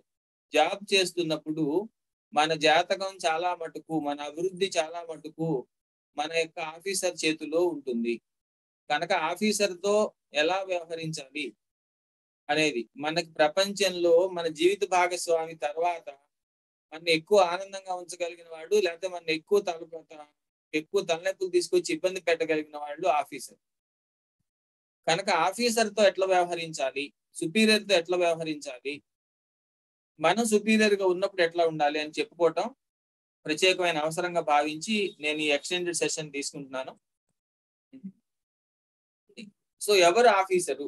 ఇందాక చెప్పుకున్నాం, ఒకే సంస్థలో యాజమాన్య హక్కులతో సంబంధం లేకుండా మొత్తం ఒక విభాగము లేదా శాఖ లేదా ఒక బృందం పనికి బాధ్యత వహిస్తూ టీమ్ లీడర్ కూడా ఒక రకంగా ఆఫీసరే. సంస్థ ఉమ్మడి లక్ష్యాల కోసం కింద వారితో పని రాబట్టుకోవాల్సిన బాధ్యత కలిగిన ఉద్యోగులు ఆఫీసర్లు. ఆఫీసర్ అంటే అతను పని చేయటం ఇంపార్టెంట్ కాదు, సంస్థ లక్ష్యాల కోసం తన కింద వాళ్ళతో పని రాబట్టుకోవాలి. కొంతమంది సరిగ్గా పనిచేస్తున్నారా లేదా, వాళ్ళు 2 అవ్వచ్చు, 3 అవ్వచ్చు, 30 మంది అవ్వచ్చు, 300 మంది అవ్వచ్చు, వాళ్ళు సరిగ్గా పని చేస్తున్నారా లేదా, ఆ వాళ్ళతో పని చేయించడం కోసం నిన్ను పెడితే అది నువ్వు ఆఫీసర్. నువ్వు ఎంత బాగా పనిచేస్తున్నావు అనేది ఇంపార్టెంట్ కాదు, ఇక్కడే ఉందండి విషయం. So when you are an officer, నువ్వు పని చేయటం కన్నా పని చేయించడం ముఖ్యము. So when you are an officer, when you are an employee, you wait for the decision making from your officer. మీ ఆఫీసర్ మీ బదులు నిర్ణయం తీసుకుంటే ఆ నిర్ణయాన్ని అమలు చేయటం వరకే నీ బాధ్యత. కానీ when you are an officer, you have to take decisions. నువ్వే నిర్ణయాలు తీసుకోవాలి, ఇది చాలా ముఖ్యం. సో ఆఫీసర్ గా ఉంటే నిర్ణయాలు తీసుకోవటం తప్పించుకోవటం కుదరదు. when you are an officer, నువ్వు ఎవరికి ఏ పని అప్పగించాలి, ఎవరి దగ్గర నుంచి ఆ పని నువ్వు ఆ పని ఆపు చేయమోకాని ఆపు చేయాలి, హక్కు రైట్ నీ దగ్గర ఉంటుంది. ఆ రైట్ నువ్వు వినియోగించుకోవాలి. వాడికి అప్పచెప్పాను నువ్వు పని సరిగ్గా చేయటం లేదు అన్నావు అనుకోండి, పని చేయకపోతే వాడి దగ్గర ఎందుకు ఉంచావు, పని ఎందుకు మార్చట్లేదు నువ్వు, you have to change that work. So ఎవరికి ఏ పని అప్పచెప్పాలి, ఎవరి దగ్గర నుంచి ఏ పని ఉంచాలి, ఎవరి దగ్గర ఏ పని మార్చేయాలి అనే రైట్, హక్కు నీ దగ్గర ఉంటుంది, అధికారం ఉంటుంది నువ్వు అది ఆఫీసర్ అయినప్పుడు. సో తప్పులు పట్టుకోవటము, నేను ఎవరి తప్పులు పట్టుకోను సార్, సాధారణంగా మనుషులు తప్పులు పట్టుకోవటం మంచి పద్ధతి కాదు. ఎవరికి ఇందాక అనుకున్నాం కదా, ఒక్కో మనిషి ఒక్కో స్టైల్లో పనిచేస్తాడు అని, కొలీగ్స్ తో అయితే అలా అనొచ్చు. కానీ నువ్వు ఆఫీసర్ గా ఉన్నప్పుడు కిందవాడు చేస్తున్న పనిలో తప్పులు పట్టుకోవాల్సిన బాధ్యత నీది. ఎందుకంటే వాడు తప్పు పని చేయడం వల్ల సంస్థ లక్ష్యాలకి దెబ్బ తగలచ్చు, ప్రాబ్లం రావచ్చు. కనుక తప్పులు పట్టుకోవటం, తప్పులు సరిచేయటం అనేది కంపల్సరీగా ఉండాలి. ఆఫీసర్ అన్నిసార్లు అందరితో మంచిగా ఉండడానికి కుదరదు. అవసరమైనప్పుడు ఫ్రెండ్లీగా చెప్పండి, అవసరమైనప్పుడు బహుమతులు ఇవ్వండి, అవసరమైతే పోటీ పెట్టండి, ఇద్దరు కొలీగ్స్ మధ్యలో, ఇద్దరు కింద ఉన్న టీం మెంబర్స్ మధ్యలో పోటీ పెట్టండి. అవసరమైతే పనిష్మెంట్ కూడా ఇవ్వండి. సామ దాన భేద దండోపాయాలంటే, సామము అంటే మీరు మంచిగా చెప్పటము, దానము అంటే బహుమతులు ఇవ్వటము, భేదము అంటే ఇద్దరి మధ్యలో కాంపిటీషన్ పెట్టడం, పోటీ పెట్టటము, అండ్ దండోపాయము అంటే అవసరమైతే పనిష్మెంట్ యూజ్ చేయటము. ఇవి 4 యూజ్ చేయటం ఆఫీసర్ కి రావాలి. When you are an officer, when you are an headmaster, when you are a team leader, మీకు ఈ 4 అవసరాన్ని బట్టి వాడటం రావాలి. సో ఆఫీసర్ అన్న తర్వాత కంపల్సరీగా నువ్వు టీచర్ అయినప్పుడు పక్క టీచర్ ఎట్లా పాఠం చెప్తున్నాడో పట్టించుకోవాల్సిన బాధ్యత నీది కాదు. కానీ when you are a headmaster, a teacher ఎట్లా పాఠం చెప్తున్నాడో, సరిగ్గా చెప్తున్నాడో లేదో అబ్జర్వ్ చేయాల్సిన, ఆయన క్లాస్కి వెళ్ళి నిద్రపోతున్నాడో, పాఠం పేరుతో సొలు కబుర్లు చెప్తున్నాడో, ఆయన పార్టీ కబుర్లు చెప్పుకుంటున్నాడో అబ్జర్వ్ చేయాల్సిన బాధ్యత నీదే. అంచేత వాళ్ళకి తెలిసేలాగా అబ్జర్వ్ చేస్తే దాన్ని తనిఖీ అంటారు, తెలియకుండా అబ్జర్వ్ చేస్తే దాన్ని నిఘా అంటారు. సో అవసరమైతే తనిఖీ పెట్టాలి, లేకపోతే నిఘా పెట్టాలి, ఏదైనా చేయాలి. ఇది కనుక ఇవి తప్పించుకోవు. ఇక్కడ నేను 2 కోణాల్లో చెప్తున్నానండి. మీరు మీ ఆఫీసర్ మీ మీద తనిఖీకి వచ్చాడు, మీ మీద నిఘా పెట్టాడు అంటే మీరు ఆఫీసర్ని తప్పర్థం చేసుకోకండి. మీ ఆఫీసర్ మీ దగ్గర నుంచి పని డిమాండ్ చేస్తున్నాడు అంటే తప్పర్థం చేసుకోకండి. మీ ఆఫీసరు మీకు పనిష్మెంట్ ఇస్తున్నాడు అంటే తప్పర్థం చేసుకోకండి. అతని డ్యూటీలో భాగంగా చేస్తున్నాడేమో, అతని డ్యూటీకి అది అవసరమేమో, అతనికి అలాగే చేయటం వచ్చేమో అని కూడా మనం ఆలోచించాలి. ఇది ముఖ్యం. ఆఫీసర్ ఉన్నదే అందుకు, అది మనం గమనించకపోతే చాలా కష్టం. సో మీరు ఆఫీసర్ గా ఉన్నప్పుడు బాస్ కి లీడర్ కి తేడా తెలుసుకోవాలి. ఈ బాస్ కి లీడర్ కి ఉన్న తేడా తెలుసుకోకపోవటం వలన, ఇది బాస్ ఎప్పుడు నేను అంటాడు, లీడర్ ఎప్పుడు మనము అంటాడు. సరే బాస్ ఎప్పుడు తప్పు ఎవరు చేశారో తెలుసుకునేందుకు, ఏదైనా పని పాడైపోయింది అనుకోండి, ఎవరు చేశారు ఇది అంటారు. అదే లీడర్ అయితే ఏం జరిగింది అని అడుగుతాడు. చూడండి, చాలా మాటల్లో చిన్న తేడా. ఎవరు చేశారు ఇది అని అడుగుతున్నావా, ఏం జరిగింది అని అడుగుతున్నావా? ఏం జరిగింది, ఎలా జరిగింది అని అడిగితే మీరు లీడర్ అవుతారు. ఎవరు చేశారు, ఎందుకు ఎలాగైంది అని అడిగితే అది చూసుకోవాలి. అంటే అక్కడ మనం తప్పు మనిషి మీద పెట్టడం కాకుండా తప్పు ఎందుకు జరిగిందో చూసేందుకు ప్రయత్నం చేస్తున్నాం. ఇది చాలా మోస్ట్ ఇంపార్టెంట్ ఇష్యూ అండి. మన ఇంట్లో మనం డీల్ చేసేటప్పుడు కూడా ఏదైనా వస్తువు పాడైపోయినప్పుడు, పగిలిపోయినప్పుడు, పడిపోయినప్పుడు ఎవరు పగలగొట్టారు అని అడుగుతున్నావా, ఎలా పగిలిపోయింది అని అడుగుతున్నావా? మన ఇంట్లో డీల్ చేసేటప్పుడు కూడా మనం ఎట్లా డీల్ చేస్తున్నాం, ఇది చాలా ఇంపార్టెంట్. ఎవరు పగలగొట్టారు, ఎవరు నాశనం చేశారు, ఎవరు చెడగొట్టారు అని అడుగుతున్నాము అంటే మీరు లీడర్ అవడానికి కొంచెం వెనకబడి ఉన్నారు. సో బాసు చేస్తావా చేయవా, చేయకపోతే ఏంటి, చేయకపోతే నేను డిమోట్ చేస్తాను అన్నట్టుగా డైరెక్ట్ గా కానీ ఇండైరెక్ట్ గా కానీ అధికారాన్ని ప్రదర్శించి పని చేయించుకోవాలనుకుంటే లీడరు కొంచెం ఈ పని చేసి పెట్టు అని అడుగుతాడు. చూడండి, ఒక ఆఫీసర్ ఒక హెడ్ మాస్టర్ పిలిచి రిక్వెస్ట్ చేశాడు అనుకోండి. రిక్వెస్ట్ చేస్తే వాళ్ళు రిక్వెస్ట్ చేశారనుకుంటారా, మీరు ఆర్డర్ ఇచ్చారనుకుంటారా? ఆఫీసర్ యొక్క రిక్వెస్ట్ కూడా ఆర్డరే, కానీ రిక్వెస్ట్ చేయడం అనేది వాళ్ళ మర్యాద, వాళ్ళ తెలివి గల పని. వాళ్ళు చేస్తారు. కొంచెం ఈ పని చేసి పెట్టవా ప్లీజ్ అంటాడు. కొంచెం ఈ పని చేసి పెట్టవా ప్లీజ్ అంటే నువ్వు తిట్టుకోకుండా పని చేస్తావు, తిట్టుకున్న జాగ్రత్త పైకి దాన్ని ప్రదర్శించకుండా పని చేస్తావు. అందుచేత మీరు లీడర్ అవ్వాలనుకుంటే కొంచెం పని చేసి పెట్టవా ప్లీజ్ అని అడిగి చేయించుకోవటం రావాలి. సో బాస్ నేనని మాట్లాడితే లీడర్ మనం అని మాట్లాడతాడు. బాస్ భయపెట్టేందుకు ప్రయత్నిస్తాడు. లీడర్ అంటే ఈ పని జరగకపోతే ఏమవుతుందో తెలుసా అంటాడు బాస్ మన. అదే లీడర్ అయితే ఈ పని అయితే ఏమవుతుందో తెలుసా అని అంటాడు. సింపుల్ అన్నమాట. మనందరం రిజల్ట్స్ పర్సంటేజ్ తక్కువ తెచ్చుకుంటే మన డిఈఓకి సమాధానం చెప్పుకోవాల్సి వస్తుంది అంటాడు బాస్ లాగా ప్రవర్తించి హెడ్ మాస్టర్. అదే మనందరం ఎక్కువ మార్కులు తెచ్చుకుంటే మనకి చాలా బాగుంటుంది అని చెప్తాడు లీడర్ లాగా ప్రవర్తించే హెడ్ మాస్టర్. సో బాస్ అనుచరులను పనిలో వాడుకుంటాడు, లీడర్ అనుచరులకు పని నేర్పుతాడు. పనిలో వాడుకోవటం వేరు, పని నేర్పటం వేరు. కొంచెం జాగ్రత్తగా అబ్జర్వ్ చేయండి. వాడుకుంటే వాడంతా వాడు పని నేర్చుకుంటాడేమో కానీ నువ్వు పని కట్టుకుని పని నేర్పవు అనమాట. నువ్వు ఈ పని చెయ్యి, ఈ పని చెయ్యి, ఈ పని చెయ్యి అని వాడు ఏం చేయాలో ఎప్పుడు చేయాలో నువ్వు చెప్పి వాడితో చేయించుకుంటే దాన్ని వాడుకోవటం అంటాం. ఈ పని ఎందుకు చేయాలో ఎలా చేయాలో చెప్పి ఇదిగో ఇలా చేస్తే బాగుంటుంది, ఇలా చేస్తే ఈ ప్రాబ్లం వస్తుందని పని నేర్పిస్తే అది పని నేర్పించటం అంటాం. ఈ రెండింటికి తేడా అది. సో బాస్ పని చేయటం ఎలాగో చెప్తాడు, లీడర్ బాగా పని చేయటం ఎలాగో చేసి చూపిస్తాడు. నువ్వు అలా చేయి, ఇలా చేయి, అలా చేస్తే బాగుంటుంది, ఇలా చేయకూడదని మాటలతో చెప్తే బాస్ అవుతారు. మీరు ఒక కస్టమర్ని ఎలా డీల్ చేయాలో, ఒక ఫైల్ ఎలా చేయాలో మీరే చేసి చూపించి, చూసావా ఇలా చేస్తే పని తేలిగ్గా అవుతుంది కదా అని చెప్తే మీరు లీడర్ అవుతారు. సో బాసు ఏదైనా సక్సెస్ వచ్చినప్పుడు అది నా వల్లనే వచ్చిందని చెప్పుకునేందుకు ప్రయత్నం చేస్తాడు.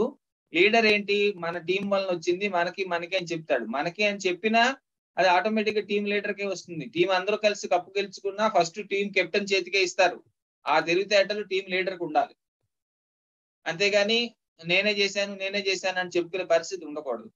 బాస్ ఆజ్ఞాపిస్తాడు, లీడర్ అడుగుతాడు. చెప్పాను కదా ఇందాక, అది బాస్ చెయ్యండి అంటాడు, లీడర్ చేద్దాం అంటాడు. మనందరం ఈ పని చేద్దామా, మనం ఇవాళ ఒకసారి ఈ నెలలో ఈ టార్గెట్ పెట్టుకుందామా, ఇలా చేద్దామా అంటాడు. చేద్దామా అంటే అవతల వాళ్ళు పర్మిషన్ అడిగినట్టు కాదు, కానీ అది చెప్పడంలో ఉన్న లౌక్యం. అలా చేస్తే మీరు లీడర్ అవుతారు. సో బాస్ గతం గురించి మాట్లాడతాడు, మనం అప్పుడు అలా చేసాం, ఇప్పుడు ఇలా చేసాం, అలా చేస్తే మాట్లాడితే అవుతారు. లీడర్ భవిష్యత్తు గురించి మాట్లాడతాడు.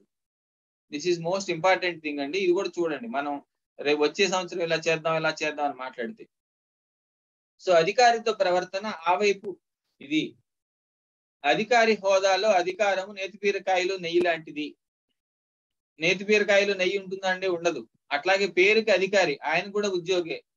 హెడ్ మాస్టర్ డివైఈఓకి సమాధానం చెప్పుకోవాలి, డివైఈఓ డిఈఓకి సమాధానం చెప్పుకోవాలి, డిఈఓ కలెక్టర్ కి ఆ పైన వాళ్ళకి సమాధానం చెప్పుకోవాలి. నువ్వు ఆఫీసర్ అయితే ఎంత ఆఫీసర్ అయినా నీ పైన ఎవరో యజమాని ఉంటాడో యజమానికి సమాధానం చెప్పుకోవాలి. అతని చేతిలో పూర్తి అధికారం ఉండదు. ఎవరో ఆయనకు చెప్పిన పని ఆయన నీతో చేయిస్తున్నాడు, ఇది మీరు తెలుసుకోవాలి. ఆయన కూడా నీకన్నా పెద్ద ఎంప్లాయీనే. అప్పుడు వాళ్ళకున్న టెన్షన్, వాళ్ళకున్న ఇబ్బంది మీరు అర్థం చేసుకోగలుగుతారు. వాడేదో దుర్మార్గుడు రాక్షసుడు అనుకోకుండా అలా అర్థం చేసుకుంటే మీకు వాళ్ళకి తగాదా రాకుండా ఉంటుంది. పై అధికారులకు కానీ కింద వినియోగదారులకు కానీ మనకు తెలుసు కదా, మనం ఏదైనా తేడా వచ్చింది అనుకోండి ఫస్ట్ ఎవరిని అడుగుతారు? స్కూల్లో ఏదైనా తేడా వస్తే పేరెంట్స్ కి సమాధానం చెప్పుకోవాల్సిన బాధ్యత హెడ్ మాస్టర్దే, డివైఈఓకి సమాధానం చెప్పుకోవాల్సిన బాధ్యత హెడ్ మాస్టర్దే. ఒక ఆఫీసులో ఒక బ్యాంక్ మేనేజర్ ఉన్నాడు అనుకోండి, ఆ బ్యాంక్ లో కొలీగ్స్ ని ఎవరు అడగరు. ఫస్ట్ కంప్లైంట్ వస్తే ఏం చేస్తారు? కస్టమర్స్ కి వెళ్ళి బ్యాంక్ మేనేజర్ బ్రాంచ్ మేనేజర్ని అడుగుతారు. లేదు ఆ బ్రాంచ్ లో ఏదైనా తేడా వస్తే పైనుంచి పైన వాళ్ళు ఎవరిని అడుగుతారు? సుపీరియర్స్ బ్రాంచ్ మేనేజర్ ని అడుగుతారు. అంటే రెండు పక్కల దెబ్బలు తగిలేందుకు అవకాశం ఉన్నవాడు బ్రాంచ్ మేనేజర్, ఆఫీసర్. ఇది మనం చూసుకోవాలి. అట్లాగే అధికారికి నువ్వు కొలీగ్ తేడా ఏంటి? కొలీగ్ అదేంటి, ఇది మా ఆఫీసర్ చెప్పాడు సార్, ఇది మా హెడ్ మాస్టర్ చెప్పారండి, ఇలాగే చేయమన్నారు, ఇలాగే చేసామండి అని చెప్పడానికి అవకాశం ఉంటుంది. When you are a colleague. When you are an officer, you are responsible for to your decisions. నువ్వు ఆ పని నేనే చేయమన్నాను, ఎందుకు చేసావని నువ్వు చెప్పాలి, దాన్ని నువ్వే కరెక్ట్ చేసుకోవాలి. సో మనం పని చేయటం కన్నా ఇతరులతో పని చేయించడం చాలా కష్టం. ఆ సంగతి తెలుసు కదా. పక్కన వాడితో బాగా పని చేయించి మనందరికి తెలుసు ఇది విషయం. మనం పని చేయటం తేలిక, ఏదైనా పని ఎవరితో పని చేయించడం తేలిక. చాలా సందర్భాల్లో మనం అందుకుని గబగబా పని చేసేస్తుంటాం. ఇతరులతో తప్పు లేకుండా రాయించడం కష్టం, ఇతరులతో తప్పు లేకుండా పని చేయించడం కష్టం. అదే పని మనం చేసేస్తాం టకటక తేలిక. అందుకని ఆఫీసర్ కష్టం ఆఫీసర్ది. ఆఫీసర్ పని చేస్తే కుదరదు, ఆఫీసర్ మనతో పని చేయించాలి. కనుక ఆఫీసర్ ని అదే పనిగా అపార్థం చేసుకోకండి, ఆఫీసర్ ఎవరైనా సరే. సో ఆఫీసర్ మన నిర్ణయాలను ఇతరులతో అమలు చేయించటం, ఇతరుల పనితీరుకు, అంటే మనం వాడికి పని అప్ప చెప్పాము, వాడితో పని చేయించాలి, వాడి టైంకి చేస్తాడో లేదో తెలియదు. అట్లాంటప్పుడు ఆ వ్యక్తి మీద, పని చేయించాల్సిన వ్యక్తి మీద ఎంత టెన్షన్ ఉంటుంది, అది మనం అర్థం చేసుకునేందుకు ప్రయత్నం చేయాలి.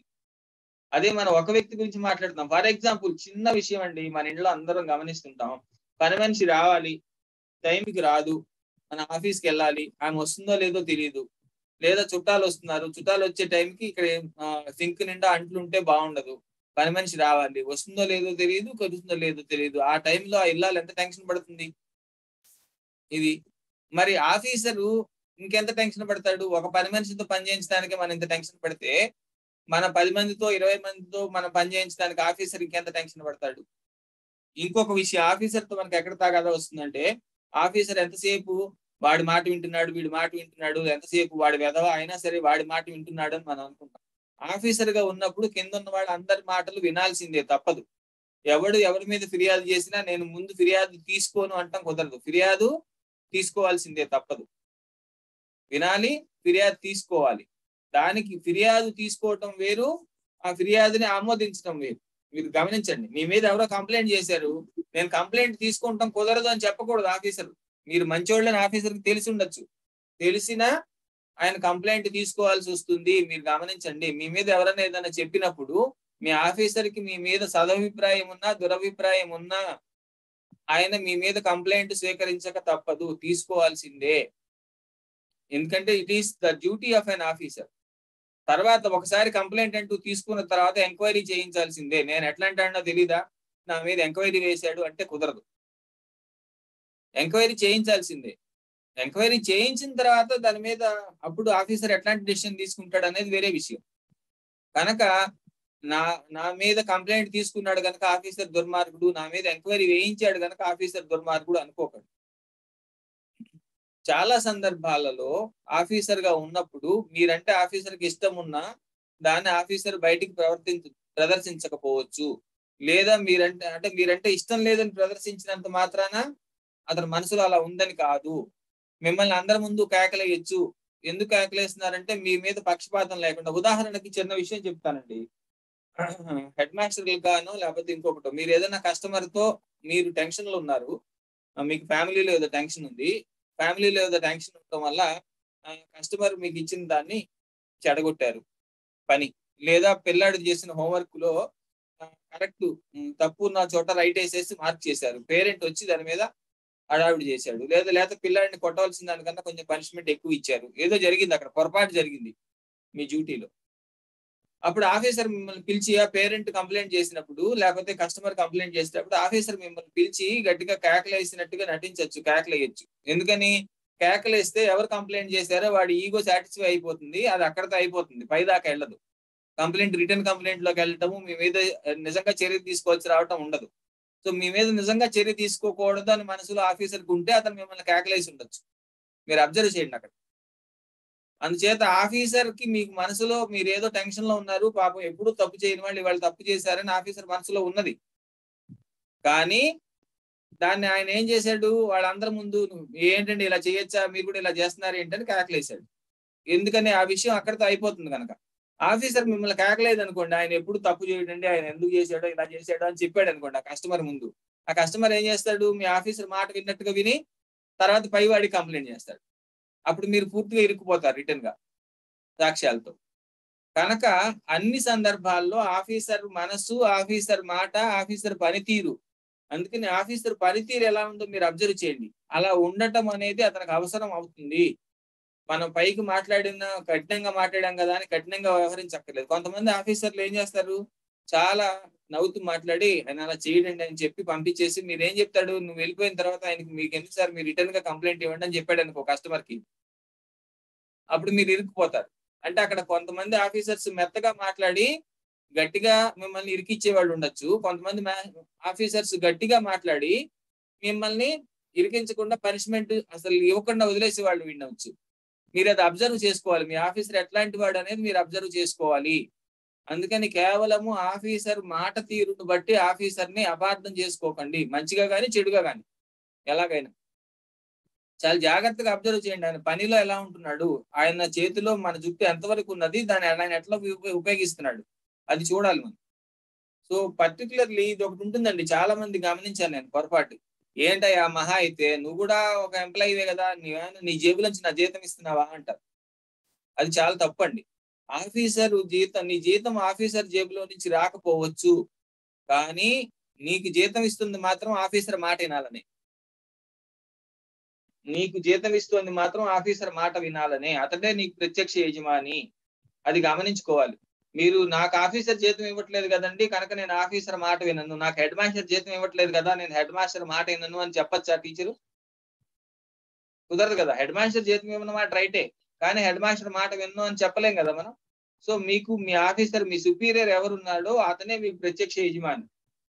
సో ఆఫీసర్ ప్రవర్తన కఠినంగా దురుసుగా ఉన్నంత మాత్రాన ఆఫీసర్ నిజంగా కరెక్ట్ కాదండి, ఆయన మంచివాడు కాదు, ఆయన కఠినంగా ఉంటున్నాడు, గట్టిగా మాట్లాడుతున్నాడు, దురుసుగా ఉంటున్నాడు అయినంత మాత్రాన అతని అధికారం ఏమి తగ్గిపోదు. అతను ఆఫీసర్ సీట్ లో ఉన్నంత వరకు అతను నీకు సుపీరియరే, నీ మీద అతనికి అన్ని రైట్స్ ఉన్నాయి, అది గమనించాలి. ఇందాక మన కొలీగ్స్ గురించి చెప్పుకున్నాం, ఇక్కడ కూడా మళ్ళీ చెప్తున్నాం. ఏమని, కొలీగ్స్ వాడు వ్యక్తిగతంగా ఎలాంటి వాడైనా వాడు కొలీగ్ గా ఉన్నంత వరకు వాడికి ఇవ్వాల్సిన మర్యాద వాడికి ఇవ్వాలి అని. ఆఫీసర్ వ్యక్తిగతంగా ఎలాంటి వాడైనా ఆఫీసర్ గా ఉన్నంత వరకు వాడికి ఇవ్వాల్సిన మర్యాద ఇవ్వాల్సిందే, ఎందుకంటే మన మీద అతనికి పూర్తి అధికారం ఉంటుంది కనుక. పర్టికులర్లీ మీ సామర్థ్యాలను గుర్తించి, ఇది చాలా ఇంపార్టెంట్ అండి, అందరు మర్చిపోతుంటారు. చాలా మందిని చూశాను నేను, ఇక్కడే టెన్షన్ వస్తుంది. అసలు మీలో ఒక టాలెంట్ ఉంది అనుకోండి, మీరు ఒక మంచి సలహా ఇచ్చారు, ఆ సలహాని బాగుంది, మంచి సలహా, దీనివల్ల నీకు సంస్థకి ఉపయోగం అని గుర్తించి దాన్ని అమలు చేయడానికి పర్మిషన్ ఇవ్వాల్సిన వాడు ఎవరండి? ఆఫీసర్. మేము జర్నలిస్టులుగా అనుకుంటాం, మేము ఒక వార్త రాసామనుకోండి, ఫస్ట్ మా సబ్ ఎడిటర్కి ఆ వార్త నచ్చాలి. సబ్ ఎడిటర్ నచ్చి దాన్ని పైకి పంపిస్తేనే అది ప్రింట్ దాకా వెళ్తుంది, లేకపోతే వెళ్ళదు. మీరు అలా కాదు మాస్టర్, ఇలా చేద్దామని ఒక ఐడియా చెప్పారనుకోండి, ఆ ఐడియా ఫస్ట్ మీ హెడ్ మాస్టర్ కి నచ్చాలి. కనుక నీలో ఏమాత్రం టాలెంట్ ఉన్నా ఆ టాలెంట్ ను గుర్తించి పైకి తెచ్చేందుకు ఏకైక మార్గము మీ ఆఫీసరే. కనుక నీలో ఉన్న టాలెంట్ ను మీ ఆఫీసర్ గుర్తించేలాగా నువ్వు చూసుకోవాలి, అతన్ని శత్రువుగా మార్చుకోకూడదు, అది చూసుకోవాలి. ఆఫీసర్ తో నీ సంబంధాలు బాగుంటే నీలో ఉన్న టాలెంట్ చాలా తొందరగా పైకి వస్తుంది. ఒకసారి నీ టాలెంట్ బయటకు వచ్చిన తర్వాత, నేను అందరు గుర్తింపు పొందిన తర్వాత, ఒకవేళ అప్పుడు ఆఫీసర్ నువ్వు ఏదన్నా తేడా వచ్చినా నీకు ఆఫీసర్ కి పర్వాలేదు. కానీ సాధారణంగా ఇది పర్టికులర్ గా మనకి ఎంత గొప్ప ఐడియాలు ఉన్నా మన పైన సుపీరియర్ వాటిని అమలు చేయడానికి పర్మిషన్ ఇవ్వకపోతే ఆ ఐడియాకి ఎట్లాంటి వాల్యూ లేదు. సో మనం మీకు ఎంత మంచి ఆలోచనలు ఉన్నా ఆ మంచి ఆలోచనని ఫస్ట్ ఆమోదించవలసిన వాడు, అది మంచి ఆలోచన, గొప్ప ఆలోచన అని గుర్తించవలసిన వాడు ఆఫీసరే. కనుక మన ఆఫీసర్తో అప్రమత్తంగా జాగ్రత్తగా ఉండాలి. సో ఆఫీసర్ తో ప్రవర్తన, ఇది చూడండి చాలా ఇంపార్టెంట్. ఆఫీసరు మీకన్నా తెలివి తక్కువ అయి ఉండొచ్చు. ఉదాహరణకి ఆఫీసర్ కు ఒక 60-50 రిటైర్మెంట్ ఎడ్జ్ లో ఉన్నాడండి, 55 సంవత్సరాల వాడు, మీరు 30 సంవత్సరాల వాళ్ళు, మీరు అతనికన్నా 25 ఏళ్ల తర్వాత చదివారు. సో మీకు ఎక్కువ లేటెస్ట్ టెక్నాలజీ తెలుసు, మీకు కంప్యూటర్లు వాడటం తెలుసు, మీకు మొబైల్ ఫోన్ వాడటం తెలుసు, మీకు అనేక విషయాలు తెలుసు, మీరు ఇంగ్లీష్ బాగా చదవగలుగుతారు, మీకు ఇంటర్నెట్ లో లేటెస్ట్ ఇన్ఫర్మేషన్ గ్యాదర్ చేయగలుగుతారు. ఇవన్నీ ఓకే, అంటే you are more knowledgeable, more skilful than your superior. అంత మాత్రం చేత ఆఫీసర్ పనిలో తప్పులు పట్టకండి. మీకు డబ్బులు ఇచ్చేది మీ ఆఫీసర్ పనిలో తప్పులు పట్టేందుకు కాదు, మీ పని మీరు కరెక్ట్ గా చేసేందుకు. అది గమనించండి. మీ ఆఫీసర్ పనిలో తప్పులు పట్టే వాళ్ళు వేరే ఉన్నారు. ఆఫీసర్ నీతో ఎలా ప్రవర్తిస్తున్నాడు, నీతో మంచిగా ఉంటున్నాడా లేదా అనేది వరకు మీరు చూసుకోండి. మీతో మంచిగా ఉండకపోతే మంచిగా ఎలా దారిలో పెట్టుకోవాలనేది చూసుకోండి. అంతేగాని నీ పక్క కొలీగ్స్ తో ఎలా ఉంటున్నాడు, వాడితో ఎలా ఉంటున్నాడు, వీడితో ఎలా ఉంటున్నాడు, కస్టమర్స్ తో ఎలా ఉంటున్నాడు అనేది నీకు అనవసరం ప్రస్తుతానికి. అది చూసుకోండి. ఆఫీసర్ యొక్క చెంచాలను కోటరీని మితిమీరి గౌరవించాల్సిన పని లేదు, కానీ కోరి తగాదా తెచ్చుకోవద్దు. ఒక్కొక్క ఆఫీసర్ కి ఒక్కొక్క సంస్థలో కొంతమంది కోటరీస్ ఉంటారు. డిఈఓలకి వాళ్ళకి సంస్థ పెద్దదైనప్పుడు ఆఫీసర్ చుట్టూతా 2-3 క్లోజ్ గా ఉండే ఎంప్లాయీస్ ఉంటారు. వాళ్ళు ఆ క్లోజ్ గా ఉండే ఎంప్లాయీస్ జనరల్ గా ఆఫీసర్ కి ఏదో రకరకాల కారణాలతో క్లోజ్ అవుతారు. వాళ్ళ ప్రతిభ వల్ల క్లోజ్ అవ్వరు. దురదృష్టవశాత్తు వాళ్ళకి మనకి పడదనుకోండి.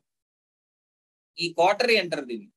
ఆఫీసర్ యొక్క చెంచాలు కోటరీలు వాళ్ళని మీరు ఆఫీసర్ని చూసినట్టు చూసి వాళ్ళకి వంగి వంగి దండాలు పెట్టకపోయినా పర్వాలేదు, పెట్టకండి. కానీ అనవసరంగా వాళ్ళ ఈగోలు హర్ట్ చేసి వాళ్ళతో తగద తెచ్చుకోకండి. నువ్వెవడో బోడి, నీకు సరిగ్గా పాఠం చెప్పడం రాదు కానీ వాళ్ళ డిఈఓ గారు పక్కన ఉన్నావని నువ్వు ఇన్ని ఎదగా చలేస్తున్నావా అని మనం అని వాడితో తగద తెచ్చుకోవాల్సిన పని లేదు. ఇది గమనించాలి. చూసి చూడనట్టుగా ఊరుకోండి, ఒక నమస్కారం పెట్టండి, వస్తే నష్టమేం లేదు. ఎందుకంటే మీకు ఆఫీసర్ ముఖ్యము, ఆఫీసర్ తో ఉన్న సంబంధం ముఖ్యము. ఆఫీసర్ తో ఉన్న సంబంధం ముఖ్యం కనుక మీ ఆత్మగౌరవాన్ని మీరు కాపాడుకోండి. ఇంకోటి చేయండి, మీ తెలివితేటలు ఉపయోగించండి.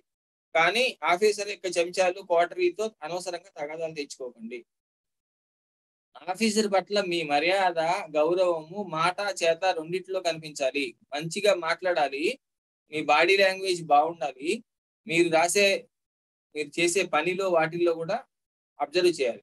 ఆఫీసర్ మీతో మంచిగా మాట్లాడితే చాలు, అతను మీతో కఠినంగా ప్రవర్తించినా ఎవరు అడగరు మిమ్మల్ని డైరెక్ట్ గా. ఇది కానీ ఆఫీసర్ తో మీరు కేవలం మాట విషయంలో మంచిగా ఉంటే కాదు, చేతల విషయంలో కూడా మంచిగా ఉండాలి.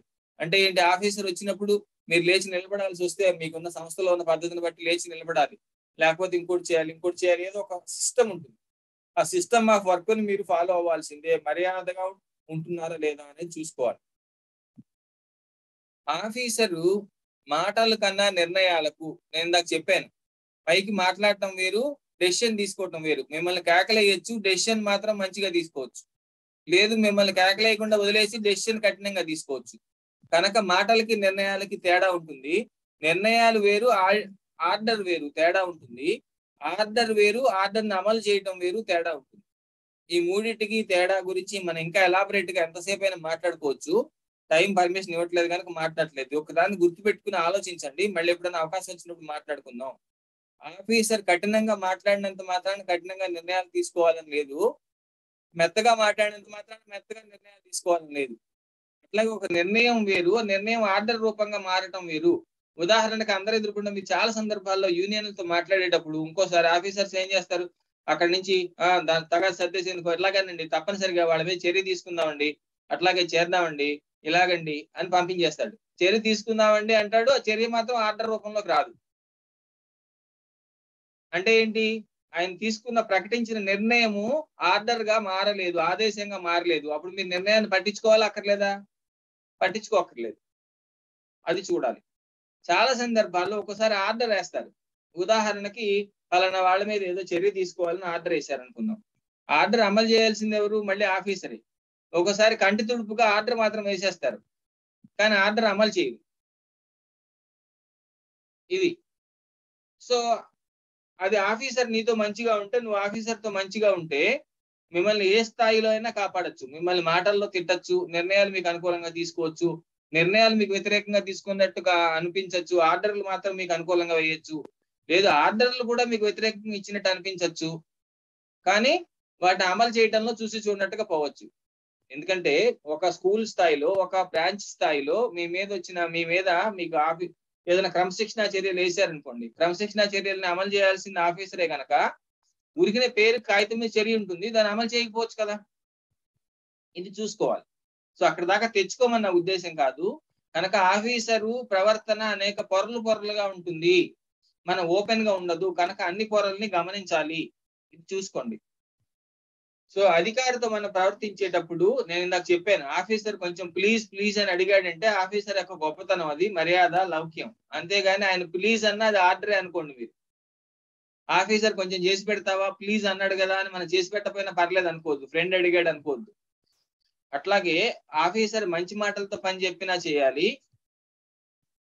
చెడ్డ పనులు మాత్రము, అంటే ఎవడి మీదన్నా ఫిర్యాదు చేయమన్నప్పుడు, ఎవడి మీదన్నా రిమార్క్ రాయమన్నప్పుడు, లేకపోతే ఇంకో పని చేయమన్నప్పుడు, ఇట్లాంటివి ఉన్నప్పుడు వాటిల్ని మీరు స్పష్టంగా రిటర్న్ కమిట్మెంట్ ఉంటేనే చేయండి.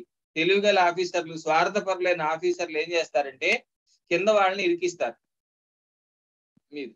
అందుచేత పర్టికులర్లీ లంచగొండలైన ఆఫీసర్లు ఫైల్స్ మీద కింద వాళ్ళతో సంతకాలు పెట్టి ఇరికించడాలు ఇవన్నీ ఉంటాయి. సో మిమ్మల్ని మీరు ఇరుక్కుపోయే పని, చెడ్డ పని ఏదున్నా, unless there is a written order you don't do that. తప్పించుకోండి తెలివితేటలుగా. లిఖిత పూర్వకమైన ఆదేశాలు లేనప్పుడు మీరు ఇబ్బంది పడే పనులు, చెడ్డ పనులు చేయకండి. అట్లాగే ఆఫీసర్ ఆర్డర్ ఇచ్చాడు అనుకోండి, ఆఫీసర్ గారు ఆర్డర్ ఇచ్చారని చెప్పండి, కానీ అది మీ ఆర్డర్ అయినట్టుగా దాన్ని పోజు కొట్టకండి. దానివల్ల ఆఫీసర్ ఏం అనలేని వాళ్ళు మీ మీద ఖర్చు తీర్చుకుంటారు, వాళ్ళంత ప్రాబ్లం వస్తుంది. ఇది చాలా ముఖ్యం అండి. కొంతమంది తెలివి తక్కువ పనులు చేస్తారు. నేనే చెప్పి అలా చేయించాను తెలుసా అంటారు. ఇది ఆఫీసర్ ఎవరికో పనిష్మెంట్ ఇస్తాడు, ఎవరినో సస్పెండ్ చేస్తాడు, లేకపోతే ఇంకోటి చేస్తాడు, లేకపోతే బయట పలానా వాళ్ళు ఫైల్ మీద సంతకం పెట్టి దాన్ని ఓకే చేస్తారు, పలానా ఫైలు ఆయన ఓకే చేయకుండా రిజెక్ట్ చేస్తాడు. వీడు బయటకు వచ్చి వీడే చేయించినట్టుగా పోజు కొడతారు, నేనే చేయించాను తెలుసా అని. ఈ నేనే చేయించాను తెలుసా అనేది ఒకసారి రెండుసార్లు చెప్పుకునేందుకు సరదాగా ఉంటుంది, కానీ ఎప్పుడో ఎవరి చేతిలో పడితే నిజంగానే నువ్వే చేయించావు అనుకుని ఆఫీసర్ని అయితే వాళ్ళు ఏం చేయలేరు. కానీ నీ స్థాయి, నీ శక్తి తక్కువ ఉంటుంది కనుక నీ మీద ఖర్చు తీర్చేసుకుంటారు. అట్లాగే ఆఫీసర్ పలానా వ్యక్తి మీద కోపంగా ఉన్నాడు, పలానా వ్యక్తి మీద అనుకూలంగా ఉన్నాడు, పలానా వాడికి ప్రమోషన్ ఇవ్వబోతున్నాడు, పలానా వాడి మీద పనిష్మెంట్ ఇవ్వబోతున్నాడు, అవన్నీ మీకు ముందే తెలుస్తాయి అనుకోండి. ఏదో కారణంతో మీరు ఆయనతో మాట్లాడుతున్నప్పుడు మీ మనసు తెలిసింది, మీరు బయటకు వచ్చి ఒరే జాగ్రత్త రోయ్, నీ మీద ఆఫీసర్ పనిష్మెంట్ ఇద్దాం అనుకుంటున్నాడు అని చెప్పమోకండి పొరపాటును కూడా. చెప్తే ఏమవుతుందంటే అతను మీకు బాగా క్లోజ్ ఫ్రెండ్ అయితే తప్ప మీరు కావాలని ఫిర్యాదు చేసి వచ్చి తప్పించుకునేందుకు చెప్తున్నారు అనుకుంటారు. మీరు కావాలని అక్కడ ఫిర్యాదు చేసి వచ్చి మీ మీదకి రాకుండా చెప్తున్నారు అనుకుంటారు. అంతేగాని మీరు ముందే, ఎందుకంటే అసలు ఎవరు చెప్పకుండా నీకు ఎట్ట తెలిసింది, నువ్వే ఫిర్యాదు ఇవ్వకపోతే అనే ఆలోచనలోకి వస్తారు. కనుక ఆఫీసర్ యొక్క మనోభావాలు మీకు ముందే తెలిసినా ఆఫీసర్ ప్రకటించకుండా, ఆఫీసర్ నోట్లో నుంచి మాట బయటికి రాకుండా మీరు చెప్పకండి. మనం అది మంచిదైనా చెడ్డదైనా, మనం ఏదో ఇండిపెండెన్స్ డేకి మనం ఏదో ఒక స్కీమ్ ప్రకటించుదాం అనుకుంటున్నాం, అది భాషనే ప్రకటించనివ్వండి. రిపబ్లిక్ డేకి మనం ఏదో చేద్దాం అనుకుంటున్నాం, ఇవన్నీ మంచి అయినా చెడైనా ఆఫీసర్ నోట్లో నుంచే మాట బయటికి రానివ్వండి. ఇది చాలా ఇంపార్టెంట్ విషయం అండి. ఆఫీసర్ చెప్పాడు కదా అని మీ రోల్స్, మీ జాబ్ రోల్స్, రెస్పాన్సిబిలిటీస్ దాటి మీరు ఏ పని చేసినా, వాటిని అతిక్రమించినా మీరే బాధ్యులు. ఏ ఆఫీసర్ మిమ్మల్ని కాపాడు. ఇది చాలా ఇంపార్టెంట్. అండ్ ఫైనల్లీ అధికారితో ప్రవర్తన ఆచరణ. 10 మందిలో ఆఫీసర్ కి సలహా ఇవ్వకండి. ఎప్పుడు మంచిదైనా చెడ్డదైనా మీరు ఆఫీసర్ కి ఏదైనా మంచి సలహానో చెడ్డ సలహానో ఇవ్వదలుచుకుంటే, ఏ సలహా అయినా అలా చేయాలని కానీ ఇలా చేయకూడదని కానీ ఏదన్నా ఆయన ఒక్కడుగా ఉన్నప్పుడు ఇవ్వండి.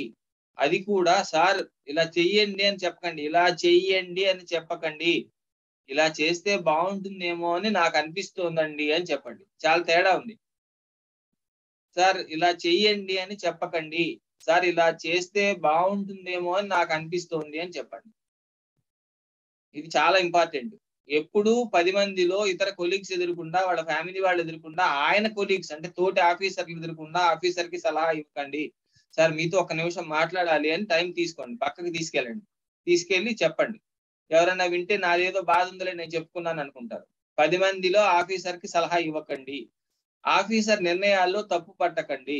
ఆఫీసర్ తప్పుడు నిర్ణయం తీసుకుంటే, సార్ ఈ నిర్ణయం వల్ల ఇలాంటి నష్టం జరిగే అవకాశం ఉందని నేను అనుకుంటున్నానండి అని చెప్పండి. మీ నిర్ణయం వల్ల మీకు నష్టం జరుగుతుంది, సంస్థకు నష్టం జరుగుతుంది అని చెప్పకండి. సార్ బానే ఉంది సార్, కానీ దీనివల్ల ఈ ప్రాబ్లం వచ్చే అవకాశం ఉందేమో అనుకుంటున్నానండి అని చెప్పండి. ఇది చాలా చాలా ఇంపార్టెంట్. ఎందుకంటే అది నిర్ణయం తప్పని తెలిసినప్పుడు, అది తప్పైనందుకు కాకుండా మీరు అందరి ఎదురుకుండా తప్పు పట్టినందుకు మీ మీద కచ్చి కట్టేందుకు అవకాశము, మీ మీద కోపం తెచ్చుకునేందుకు అవకాశం చాలా ఉంటుంది. ఇది చాలా మోస్ట్ ఇంపార్టెంట్ అండి. అండర్లైన్ చేసుకోండి, ఎక్కడన్నా రాసుకోండి. నీ తెలివితేటలు నీ అధికారికి భరోసా ఇవ్వాలి. ఇలాంటి తెలివిగలవాడు నా దగ్గర ఉన్నాడు గనక నేను ఎంత పనైనా చేయగలను అనిపించాలి. అంతేగాని ఇంత తెలివిగలాడిని నా పక్కన పెట్టుకుంటే నేను ఫెయిల్ అయిపోతాను, నేను తెలివి తక్కువని అందరికీ తెలిసిపోతుంది, వీడు నన్ను డామినేట్ చేస్తాడు అని ఆఫీసర్ భయపడేలా ఉండకూడదు. ఇక్కడే మీ మానవ సంబంధాలు ఉపయోగపడతాయి, మీ సాఫ్ట్ స్కిల్స్ ఇక్కడ ఉపయోగపడతాయి. మీరు ఆఫీసర్ కన్నా ఎంత తెలివిగల వాళ్ళైనా ఆఫీసర్ కి ఇన్సెక్యూరిటీ కలిగించకండి, ఆఫీసర్ ని డామినేట్ చేయకండి. అది చాలా ఇంపార్టెంట్. మీ వలన ఇలాంటి వాడు నా పక్కన ఉంటే నేను ఏ పనైనా చేయగలను, ఎంత పనైనా చేయగలను అని ఆఫీసర్ కి అనిపించాలి. అంతేగాని నిన్ను చూసి ఆఫీసర్ భయపడకూడదు. నిన్ను చూసి ఆఫీసర్ భయపడితే, పైగా నీ ప్రతిభని చూసి భయపడితే, అతను పక్కదోవ ద్వారా ఇంకో ద్వారా అడ్డుదోవ ద్వారా అతను మీకు చాలా ఇబ్బంది పెట్టేందుకు అవకాశం ఉంటుంది. అందుచేత ఆఫీసర్ని ఎప్పుడు భయపెట్టకండి, అందులో ప్రతిభ ద్వారా అసలు భయపెట్టకండి.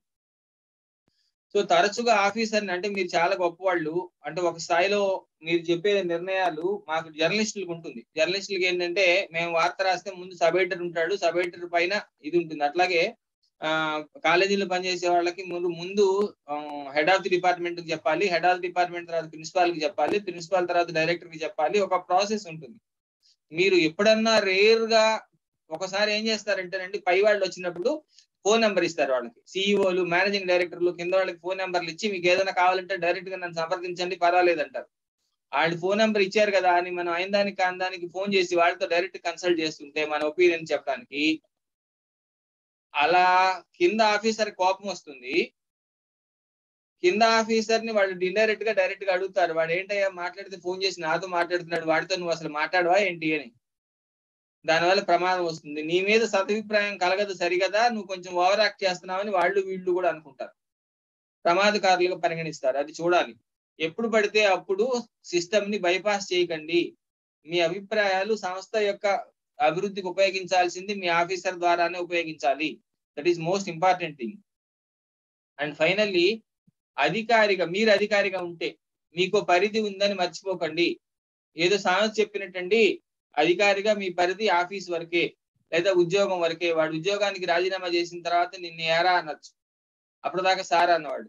ఒకసారి ఉద్యోగానికి రాజీనామా చేస్తే నిన్ను ఏరా అనొచ్చు. చాలా సింపుల్ గా మారిపోతుంది ఈక్వేషన్. కనుక హోదా వల్ల దక్కే అధికారము, గౌరవము అశాశ్వతము, అస్థిరమైనది, అది చూసుకోవాలి.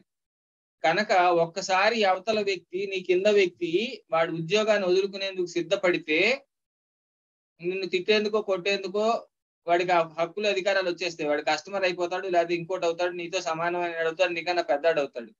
కనుక ఆఫీసర్లలో వచ్చేటువంటి హోదాని మీరు వ్యక్తిగతమైన గౌరవాన్ని మార్చుకునేందుకు ప్రయత్నం చేయాలి. కానీ మీరు కొంచెం ఆఫీసర్ కదా, మన కిందోడు కదా అని ఇష్టం వచ్చినట్టు ప్రవర్తిస్తే అది చాలా ప్రాబ్లం అవుతుంది. చాడీలను ప్రోత్సహించడం, పై మాట కిందకి, కింద మాట పైకి వచ్చిందండి. కొంతమంది ఆఫీసర్లకి దుర్లక్షణం ఉంటుందండి. ఏంటి, ఒకరిని పిలిచి కింద వాళ్ళు ఏమనుకుంటున్నారు అని అడుగుతాడు, ఇంకొకరిని పిలిచి అడుగుతాడు. సో కింద వాళ్ళని కంట్రోల్ చేయడం కోసం నేను ఇందాక పోటీ పెంచమని చెప్పాను, కానీ ఒకళ్ళ మీద ఒకళ్ళు చాడీలు చెప్పుకునే వాళ్ళని ప్రోత్సహించటము, లేదా కింద ఎంప్లాయీస్ లో గ్రూపిజాన్ని ప్రోత్సహించడము కరెక్ట్ కాదు. అది చాలా ప్రాబ్లం వస్తుంది. మీరు ఎవరితో పని చేయించలేరు చివరికి. సో ఎవరి పనితీరైనా పక్కన వాడు కంప్లైంట్ చేశాడని మీరు నిర్ణయానికి రాకండి. ఆఫీసర్ గా మీకు ఇచ్చే డబ్బులు మీ నిర్ణయాధికారానికి, మీ అబ్జర్వేషన్ కి ఇస్తున్నారు. కనుక మీరు సొంత నిర్ణయానికి వచ్చే ముందు ఎంతసేపు మీ అంతర మీరు మీ కళ్ళతో మీరు చేసి మీ పద్ధతిలో మీరు తనిఖీ చేసుకుని నిర్ణయానికి రావాలి. ఆఫీసర్ కి కాళ్ళు చేతులు ఇతరులు కావచ్చు, అంటే మీరు చేసే పని ఇతరులతో చేయించవచ్చు, కానీ కళ్ళు చెవులు తనవే అయితేనే మంచిది. అంటే మీ కళ్ళతో మీరు చూసింది, మీ చెవులతో మీరు విన్నది మాత్రమే నిర్ణయం తీసుకునేందుకు ఉపయోగిస్తే మంచిది. పర్టికులర్లీ ఫైల్స్ చదివేటప్పుడు మీరే సొంతంగా ఫైల్స్ చదవాలి. ఫైల్స్ చదివేవాడు ఎవరన్నా ఉంటే, ఎవడో చదివాడు కదా, ఎవడో రాశాడు కదా అని మీరు సంతకం పెట్టకూడదు. మాటలు ఎవరో చెప్పిన మాటలు వినేసి మీరు నిర్ణయాలు తీసుకోకూడదు. This is most important thing. అవునన్నా కాదన్నా ఘనత మీదే. కిందవాడు ఎన్ని చెప్పుకున్నా మీరు సక్సెస్ అయితే, మీ బ్రాంచ్ సక్సెస్ అయితే, మీ స్కూల్ సక్సెస్ అయితే, మీ టీం సక్సెస్ అయితే అది మీదే. ఇది అందరూ మిమ్మల్ని అంటారు, ఫెయిల్ అయినా మీదే, అది తెలుసుకోవాలి. అందుచేత నేనే చేశాను, నేనే ఈ మార్పు తీసుకొచ్చాను, నేనే రిజల్ట్ తీసుకొచ్చాను అని మనకి చెప్పుకోవడం అనవసరం. రిజల్ట్ తీసుకొస్తే రిజల్టే మాట్లాడుతుంది. మీరే తీసుకొచ్చారని అందరు చెప్పుకుంటారు. నేనే చేశాను అని చెప్పుకోవద్దు. ఎప్పుడు చెప్పుకునేందుకు ప్రయత్నం చేయొద్దు. పర్టికులర్ గా ఈ విషయంలో 1 మినిట్ మేనేజ్మెంట్ అని ఒక బ్రహ్మాండమైన ఇది ఉందండి. 1 మినిట్ మేనేజ్మెంట్ అంటే ఏంటంటే 1 మినిట్ గోల్స్, 1 మినిట్ ఇదని. దీని గురించి నేను ఎప్పుడైనా ఒక ప్రత్యేకంగా క్లాస్ తీసుకుంటాను. అంటే మీరు అవతల వ్యక్తిని పొగిడినా, అవతల వ్యక్తిని తిట్టినా, అవతల వ్యక్తిని పొగిడినా, తిట్టినా, అవతల వ్యక్తికి ఏదైనా గోల్స్ పెట్టినా, నువ్వేం చేయాలో ఇలా చేయాలి, ఇలా చేయకూడదు అని చెప్పినా, అది కేవలం 1 మినిట్ లోనే చేయండి అంటాడు. ఒక నిమిషంలో మనం చాలా మాట్లాడొచ్చు. మీరు ఒక నిమిషంలో ఎంత మాట్లాడగలరో మీరు ఒకసారి చూసుకోండి, రికార్డ్ చేసుకుని. కనుక అవతల వ్యక్తికి మీరు ఏం చేయాలో చెప్పినా, అవతల వ్యక్తిని పొగిడినా, అవతల వ్యక్తిని తిట్టినా, అతనిలో తప్పు పట్టినా, అది 1 నిమిషంలోనే అయిపోవాలి అంటాడు. 1 నిమిషంలో అవ్వాలనుకున్నప్పుడు మన అనవసరమైన విషయాలు, ఎప్పుడో జరిగిపోయినవి మాట్లాడటము, వాడిని వ్యక్తిగతంగా వాడిని విమర్శించడం ఇవేమి ఉండవు. 1 నిమిషంలో మనం ముగించాలనుకున్నప్పుడు మనం సూటిగా, స్పష్టంగా విషయాన్ని ముగించగలుగుతాం. దీన్ని 1 మినిట్ మేనేజ్మెంట్ అంటారు. ఈ 1 మినిట్ మేనేజ్మెంట్ మీద 1 అవర్ క్లాసు తీసుకోవచ్చండి. తర్వాత ఎప్పుడన్నా పెట్టుకుందాం. సో అట్లాగే అధికారేతర విషయాలు అంటే మీ కొలీగ్, మీ కింద ఉన్న సబార్డినేట్స్, టీం వాళ్ళ ఫ్యామిలీ విషయాలు మాట్లాడుతున్నప్పుడు, మీ పిల్లలు బాగా చదువుతున్నారా, ఏంటి కదా, నువ్వు ఇంటి ఈఎంఐలు సరిగ్గానే కడుతున్నావా, లేదా ఏంటి రోజు సాయంత్రం క్లబ్కి వెళ్తున్నావా, ఇట్లాంటి విషయాలు మాట్లాడేటప్పుడు పాజిటివ్ గానే మాట్లాడాలి. వ్యంగ్యంగా, నెగిటివ్ గా మాట్లాడే హక్కు మనకి లేదు. మీరు వాళ్ళకి ఏదైనా వాడిని తెలుసుకుని ఏదో ఒక పెద్దన్న లాగా, ఒక బాబాయ్ లాగా తెలుసుకుని ప్రోత్సహించేందుకు మాత్రమే మాట్లాడాలి తప్ప, వాడిని తప్పు పట్టి వాడి ఆఫీసు బయట దాటికి మీ అధికార పరిధిలో వాడు వ్యక్తిగతంగా ఏం చేసుకున్నా వాడు మీకు కొలీగ్, సబార్డినేట్ అయినంత మాత్రాన దాంట్లో మీరు తప్పట్టేందుకు అవకాశం మీకు లేదు. సో రేపటి ఇవాళ సబార్డినేట్ పర్మిషన్ వచ్చిన తర్వాత రేపు మీ కొలీగ్ అవ్వచ్చు. ఒక్కోసారి నేటి సబార్డినేట్ రేపటి సూపర్ బాస్ కావచ్చు. సూపర్ బాస్ అనేది కార్పొరేట్ సర్కిల్లో ఉంటుందండి. అంటే ఏమవుతుంది, ఫర్ ఎగ్జాంపుల్ మీకు ఒక్కోసారి ఏం చేస్తారు, ఒక మామూలు మాకు టీచర్స్ కి అయితే ఏం జరుగుతుందంటే ఎంఈఓ పక్కన కొత్తగా వీళ్ళని వేసుకుంటారు, రిసోర్స్ పర్సన్స్ అని, వాళ్ళని వీళ్ళని అసిస్టెంట్స్ వేసుకుంటారు. డిఓ పక్కన ఎవరో ఒక టీచర్ని అసిస్టెంట్ వేసుకుంటారు. నిన్నటిదాకా నీ కింద టీచర్ గా పనిచేసిన వాడు ఇవాళ డిఓ పక్కన అసిస్టెంట్ అయ్యాడు అనుకోండి. డిఓ పక్కన అసిస్టెంట్ అయితే ఏమవుతుంది, చచ్చినట్టు నువ్వు డిఓకి నమస్కారం పెట్టినప్పుడు వీడికి కూడా నమస్కారం పెట్టాలి, వీడి పక్కనే ఉంటాడు. దాన్ని సూపర్ బాస్ అంటారు.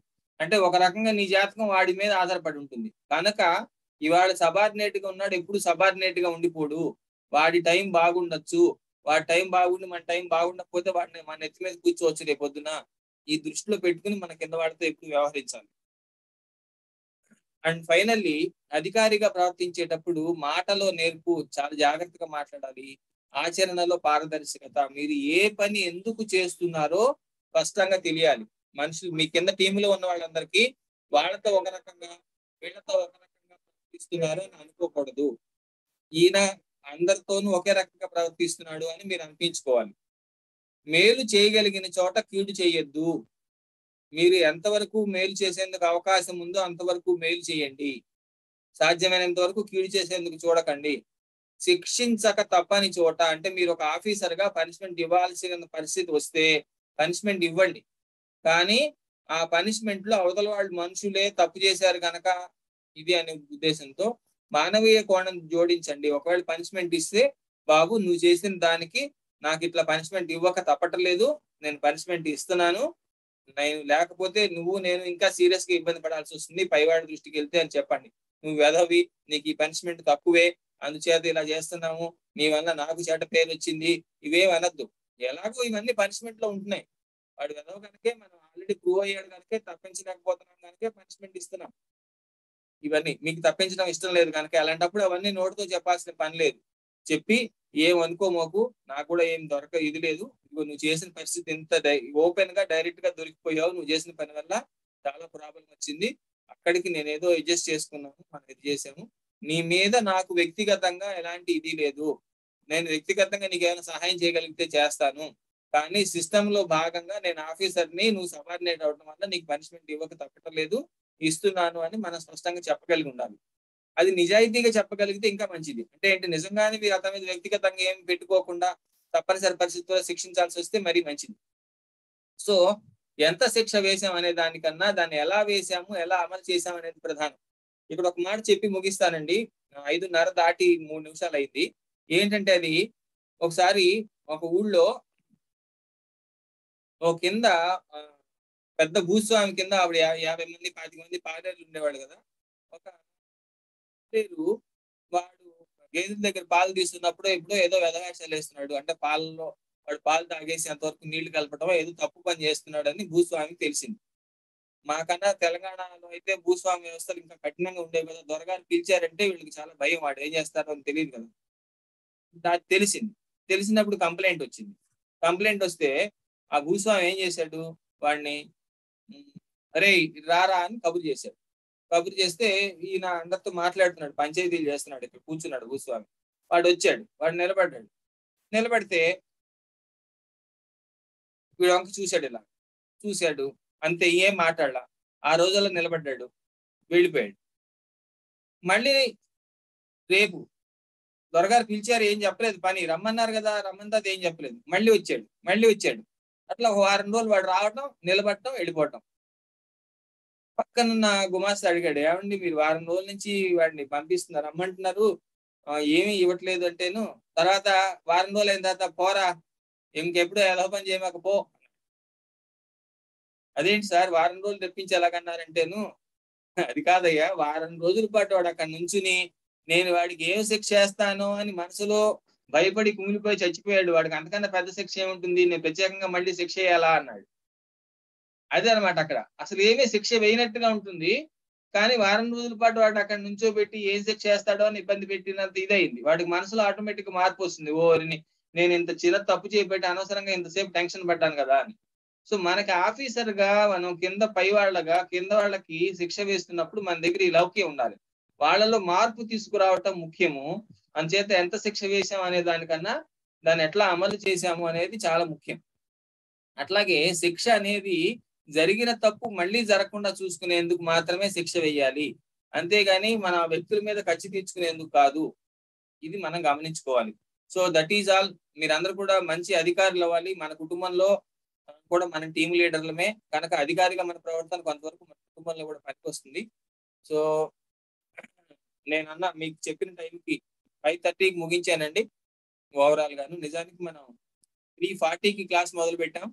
సో నా టార్గెట్ ప్రకారం అయితే 5 నిమిషాల ముందే ముగించాను అనమాట. మధ్యలో 5 నిమిషాలు బ్రేక్ తీసుకున్నాను 2 hours క్లాసులో.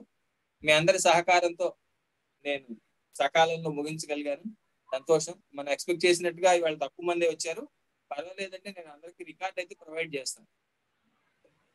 సో 5:45కి కట్టేద్దామండి, 9 minutes. If anyone wants to add something, say something, we will do. ఆదివారం సాయంత్రం అంతకన్నా ఎక్కువ పాడు చేసుకోవద్దు, అందరూ వాచి వంక చూడండి. 5:45 కట్టేద్దాం సార్. రికార్డ్ స్టాప్ చేద్దామా సార్? ఆపేద్దామండి. నా దగ్గర ఆప్